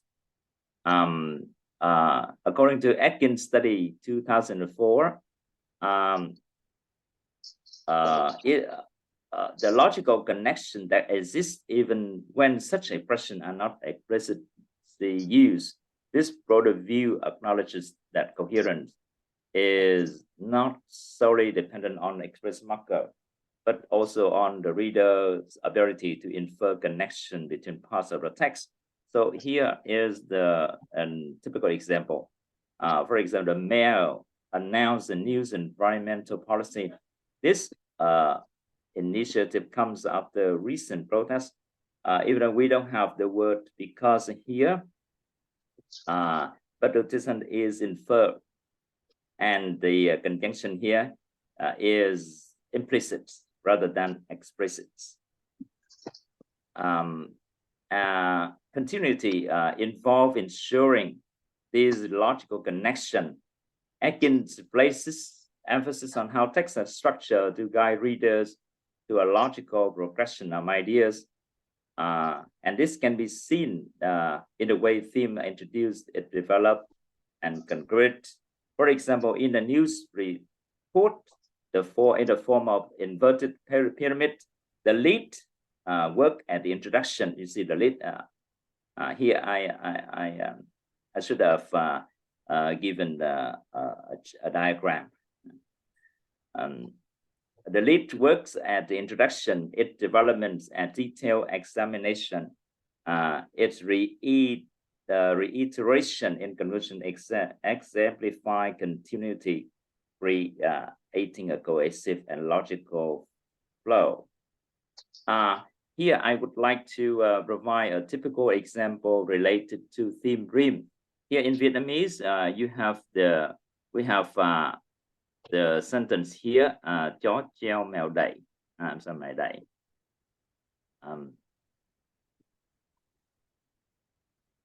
Actually, as we look at from the subject orient, subject prominence, and it become like dog hangs and cat cover. Sometimes the translation seems to be terrible, right? But if we look at the theme dream and the first dog jaw is a dog in English, and jaw is hang, and then we will separate the dog here as the theme, and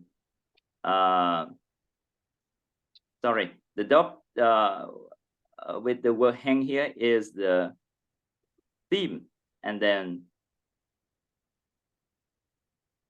the dog here is at the theme, and then the gel here the rim, and similarly male cat here is the theme, and they is the rim, and then we have the perfect translation like with the dogs around, because in Vietnam the dog will try to catch up with things if you are not very careful. So the translation would be perfect if you translate in this way: with dogs around, and you should hang the food, or you should hang something, and with the cats around, you should cover things of food. Okay, so that the best translation will be something like with the dogs around, you should hang the food, and with the cats around, you should cover the food. Okay, that is something about theme-rim relation. And now I talk about my conceptual framework. Here I talk about implicit and explicit relation.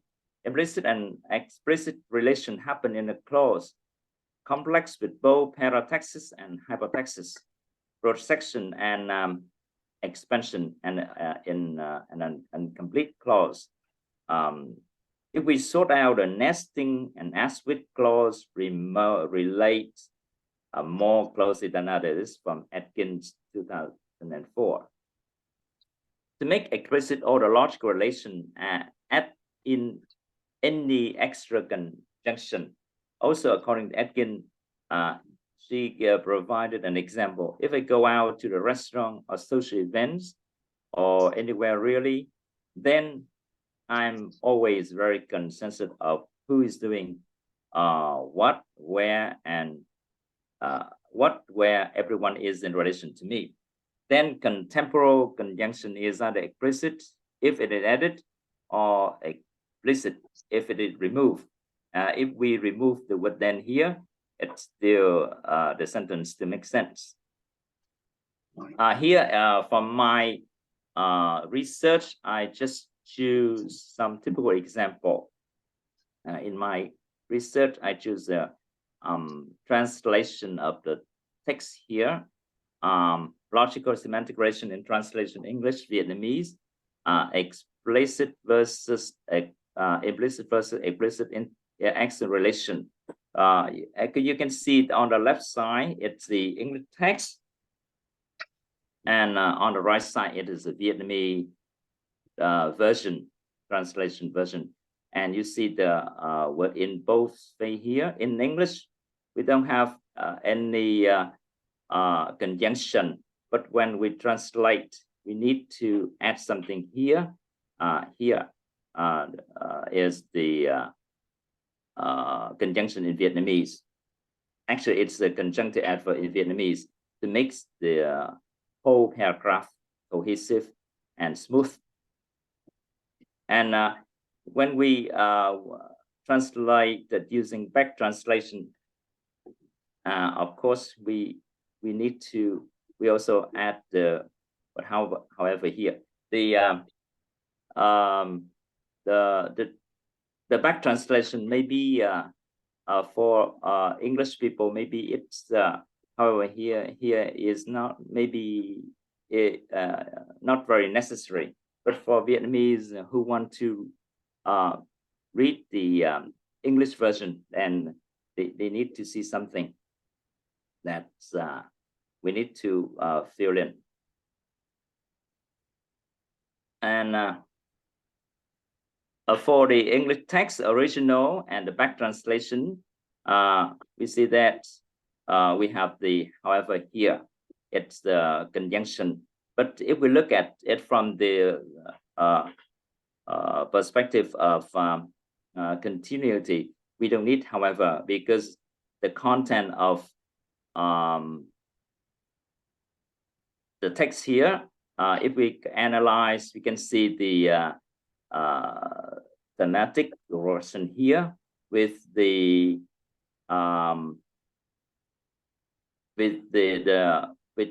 noun refer to bread, and we also have the bread here with the nouns rice on the left side. We also have the noun rice on the right side.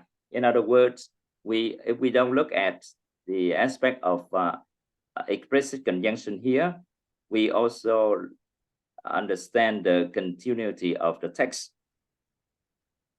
And here I use the secondary data from the study by Lee, 2019, in Chinese English translation from systemic functional linguistic perspective.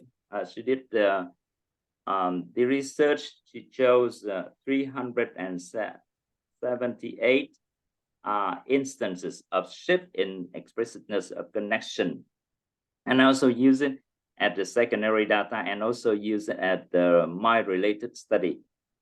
And here I extract from her research. She listed the comparison of shift in explicitness of connection with among 378 instances. We have from implicit to explicit number 169, percentage 45%. From explicit to implicit 53, and percentage 13%. From explicit to explicit 156, percentage 42, totally 378. Okay, you may ask why I choose this one, because Chinese and Vietnamese share the same linguistic feature, which is Chinese is also non-inflectional, and Vietnamese we share the same. In other words, we don't use the grammar, we don't use the grammaticalized feature in building sentences or paragraph. And here's some of my instances I have chosen to present here. The first one is adversative in maintaining continuity and coherence in Vietnamese. This is the Vietnamese text, original one. Yeah, I have found out from concordance of the text, and you see the words here, nhưng, okay, but the translation only have one word. These example I chose from the Vietnamese newspaper Tuổi Trẻ, and also in the same text I found out the additive the translation here, okay, but the patient is in different place, and also the temporal. Okay, temporal in English we often put it at the beginning, but in English it may be it does exist, but in the final position. So my discussion here, the appearance of conjunction in the translation here in the English Vietnamese translation or Vietnamese translation refer to explicit of connection. If the implicit of connection, if we have implicit connection, then we refer to the continuity, which is the flow and progression of themes and idea in the text. So these are some of my references, and thank you very much for your attention.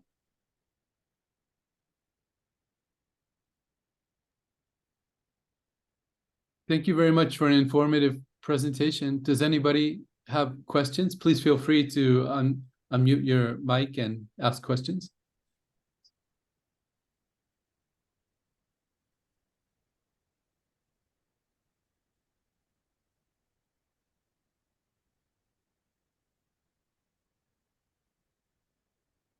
I have a question. Do you think that helping training translators in SFL would be a good idea to help them improve their translation skills?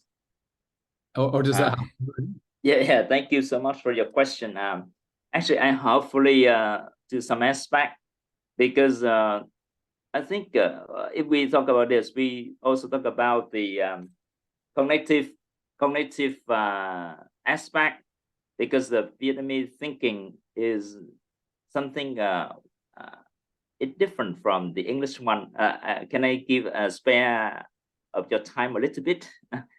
For Yes. example, in Vietnamese, we often say something like, in English, a good example, my mother came home from market, but Vietnamese do not say this.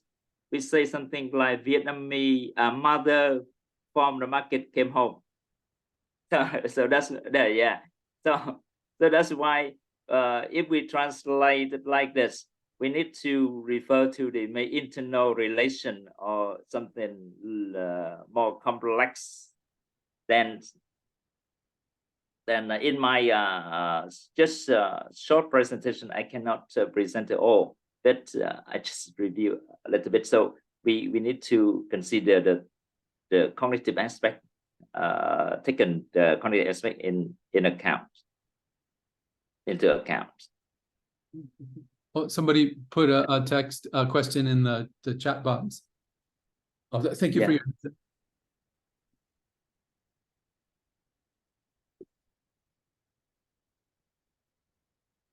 Yeah, let me see. Oh, yes. Thank you, Lisa Dian. Yes. Actually, this also lead to another big question, because actually Vietnamese originated from Chinese, but Latin based. I remember in my study also a little bit about the original. We owe a big thanks to the missionary from a Catholic missionary from Portuguese and France in long time, 400 or 500 years ago. At that time, this missionary came to Vietnam and tried to change the Chinese character, which is used in Vietnamese, in Vietnam, sorry, and try to use it to transform it to Latin-based language. That's why we have the Vietnamese today. And then we owe a big, or we owe a lot of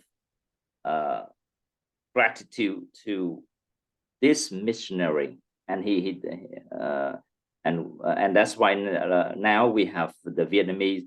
And then we have the advantage that we can use them. You can learn Chinese easily, and we can also learn English more easily than other. I mean, maybe easier than other people of speaker of other languages. And yeah, that also changed a lot of with the Europeanization of language. Yes, actually Vietnamese is the Romanized language.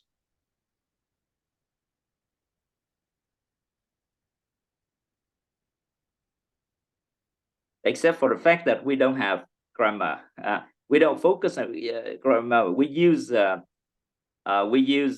words to express the grammar. For example, in English, use the intonation, like go home, okay, go home. But Vietnamese, we don't use the intonation. We use the emotional particle, like go home at, go home at, go home at. Okay, we don't say go home. we don't use the intonation. Or you use the particle at the end of the word, the sentence, like go home at. We don't say go home.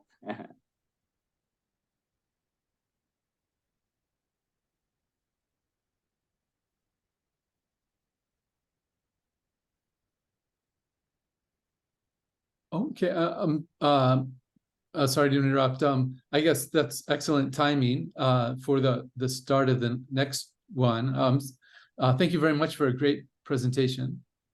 Yeah, thank you very much, Patrick, Mannion, and ASEAN for your interesting question. And I think I will take your question into my research because it initiates a new thing for me. Anyway, thank you so much. Thank you for your attention.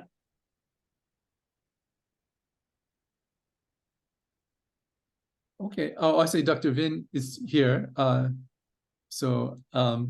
joined a bit late. I missed out the majority of the part. I joined different forums.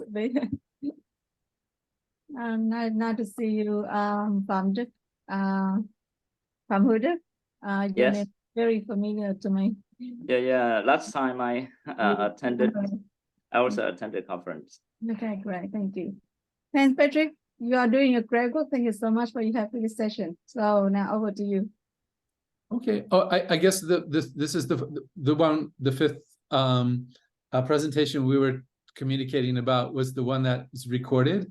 So for this final one, I'll play. I guess I'm supposed to play it on video player, and if you have any questions for the presenter, maybe you could type them into the chat box, and then I could copy them and put them in an email and send them forward. I'm not sure if they show up in the video or not that we're recording. And I guess maybe if this one goes into YouTube too, maybe you could ask the questions over there too. Okay, so I'll get it started. I'm sorry, just a second. I have it on my. It's been a while since I've done this. Hello everyone, my name is Wit. Okay, I have to do see if I can do the share screen correctly. Let's see. I'm getting where the button is for it.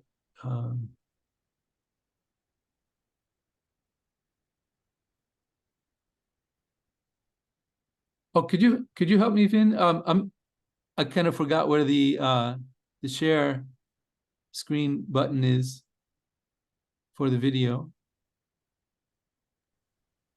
Let's see.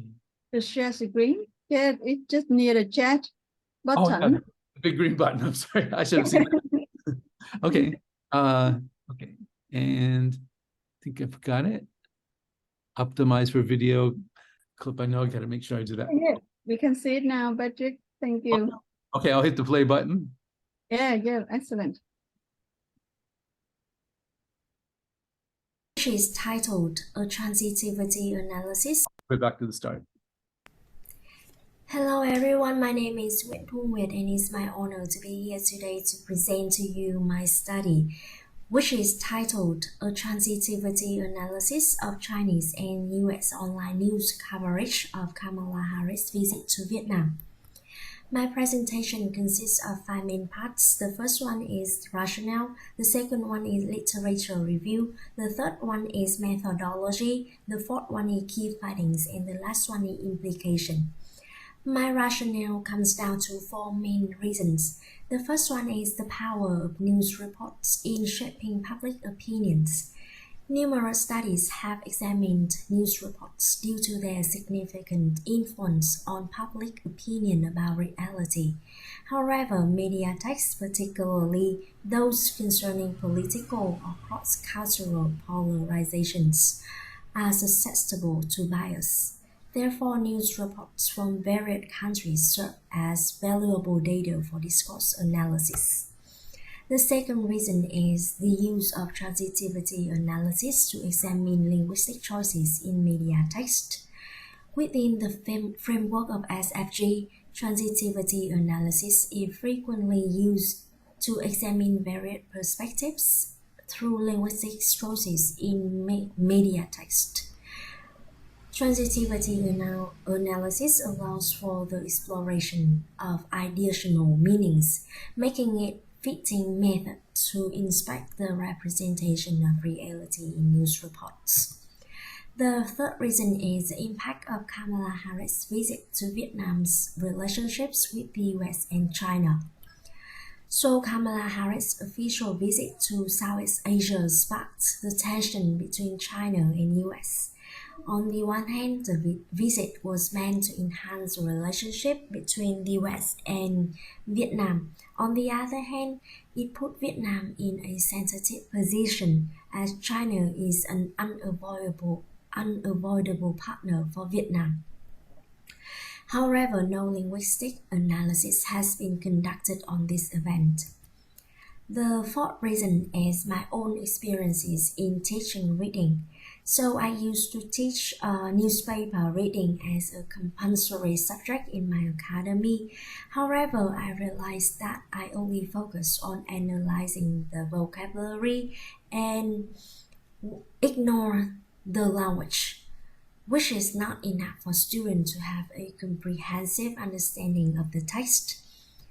So this study is gonna be my stepping stone for study and practice analyzing the language used in newspapers, with the hope of applying these skills and knowledge in my own teaching practice in the future. The aim of my studies is to explore any differences and similarities reflected in the discursive choices in news reports from China and the US. And the news reports about Kamala Harris' visit to Vietnam are chosen for analysis. My two research questions are what is represented in the news reports about Kamala Harris' visit to Vietnam from Chinese and US website, and the second research question is what are the similarities and differences in linguistic representations of the event in news reports from Chinese and US websites? The next part of my presentation is literature review. In this part, I will focus on the reasons why I chose news reports as a subject of study and transitivity system as the framework of my study.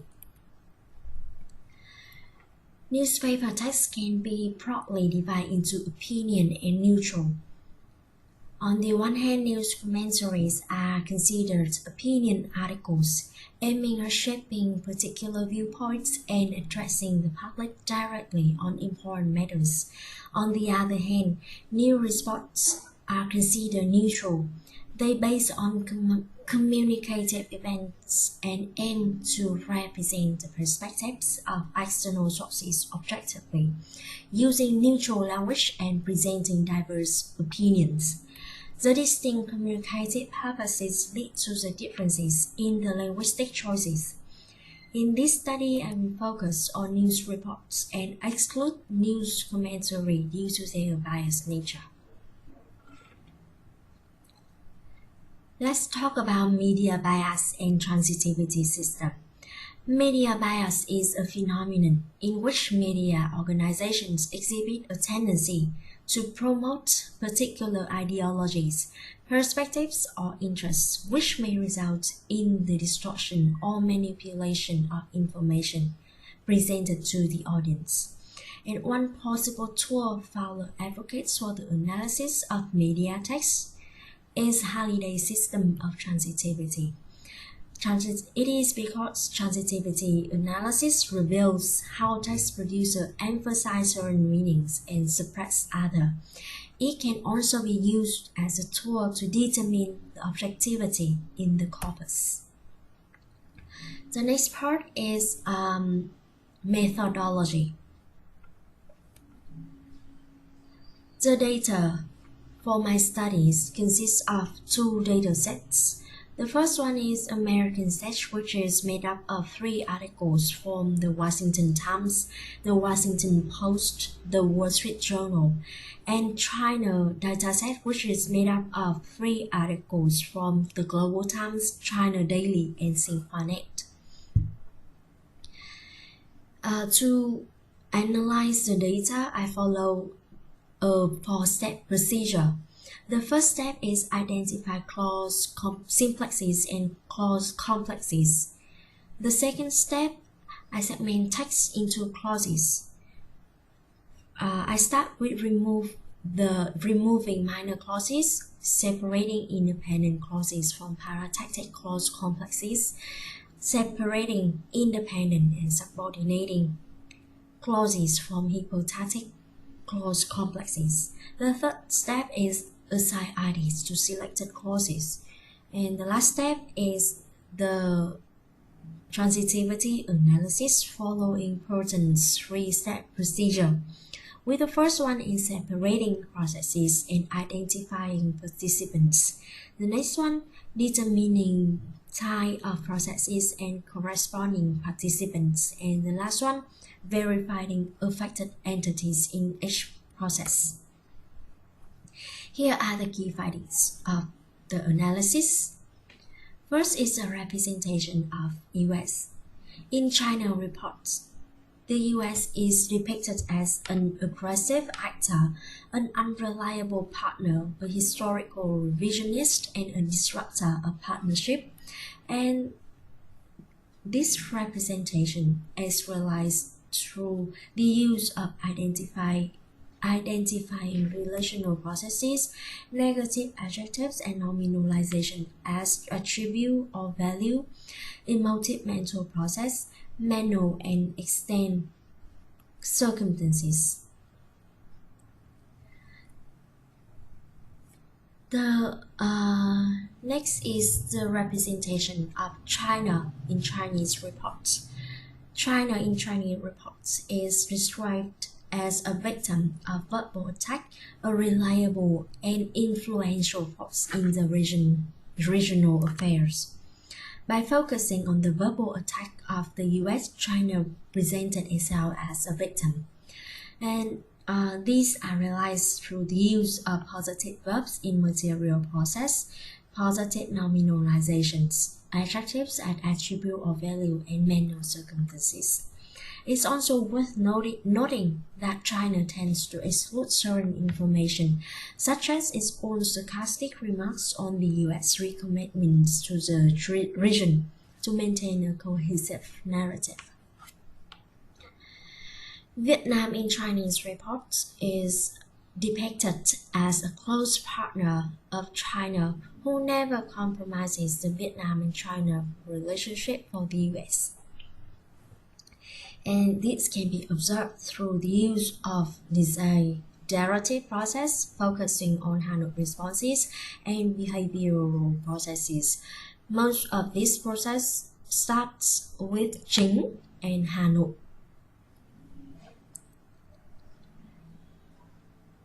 Let's move on to American reports. The representation of China in American reports is portrayed as an assertive actor and an opportunist who takes every chance to hinder the influence of the US in the region.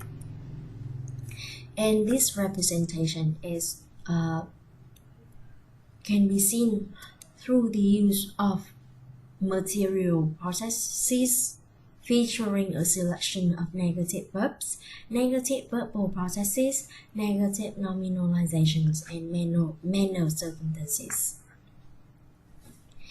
US in American reports is a committed and reliable partner, a responsible world leader, and this can be seen through the use of positive verbal process when the Vice President announced its vaccination donation to Vietnam. The existential process, which is exclusive to American articles, and manual circumstances. The representation of Vietnam in American reports can be seen as an important partner of the US who is taking a cautious approach in navigating its relationships with both United States and China. So to realize this representation, the American reporters use relational process to conduct assessment of significance of the Southeast Asia in the foreign policy and lots of positive adjective to emphasize the partnership with Vietnam as a top priority. So it can be seen that Kamala Harris' visit to Vietnam are represented differently in Chinese and US news report, and it reveals differences and similarities in linguistic representation of the event. The first similarity can be seen in the use of process. Material and verbal processes are the dominant in both datasets, so there was a greater focus on doing and saying than on describing, identifying, and thinking. Therefore, both datasets are doing the right function of the news report, which primarily is to impart information to the audience. The second similarity is in the use of subjective language. The use of adjectives, nominalizations, verbs with negative and positive connotations can be spotted in both datasets. This to some extent reflects the biases of reporters from both countries. In American dataset, the Washington Times includes public's view and election entities criticizing the governing party of Joe Biden and Kamala Harris. The presence of opposing opinions in American datasets contrasts with the consistency in ideological stand in Chinese reports. This suggests that American outlets allow more freedom and opposition in viewpoints in their coverage. In Chinese reports, the number of Harris activities as actor with goal is twice as many of those without goal. The opposite happens in American corpus. The funny thing is, this pattern repeats in an opposing direction with actor realized in China's actions. More actors without goal are found in Chinese reports. This suggests that reporters from both countries attempt to sound more focused on the process itself rather than the goal, but at the same time seek to disclose the motives behind the other country's actions. The Chinese reports also feature experts, but most of them are professors from Chinese research institutes. This suggests a sense of subjectivities in Chinese dataset. And however, American reports center on Kamala Harris and the US, using quotations for authenticity, and they feature diverse perspectives from experts, Vietnam, China, and the public. This suggests a sense of objectivity in American dataset. The last part of my presentation is implications. The findings shows that transitivity analysis can explain how and why individuals portray their experiences differently. Therefore, educators can explicitly and systematically introduce a range of choices available to express human experiences in English courses. These choices encompass the 6 process types, the associated participant roles, and the diverse circumstantial elements. Also, the research findings can serve as valuable reference material for students engaged in the analysis of written or spoken text that pertain to transitivity system. So this is the end of my presentation. Thank you for listening and feel free to ask if you have any questions. Thank you.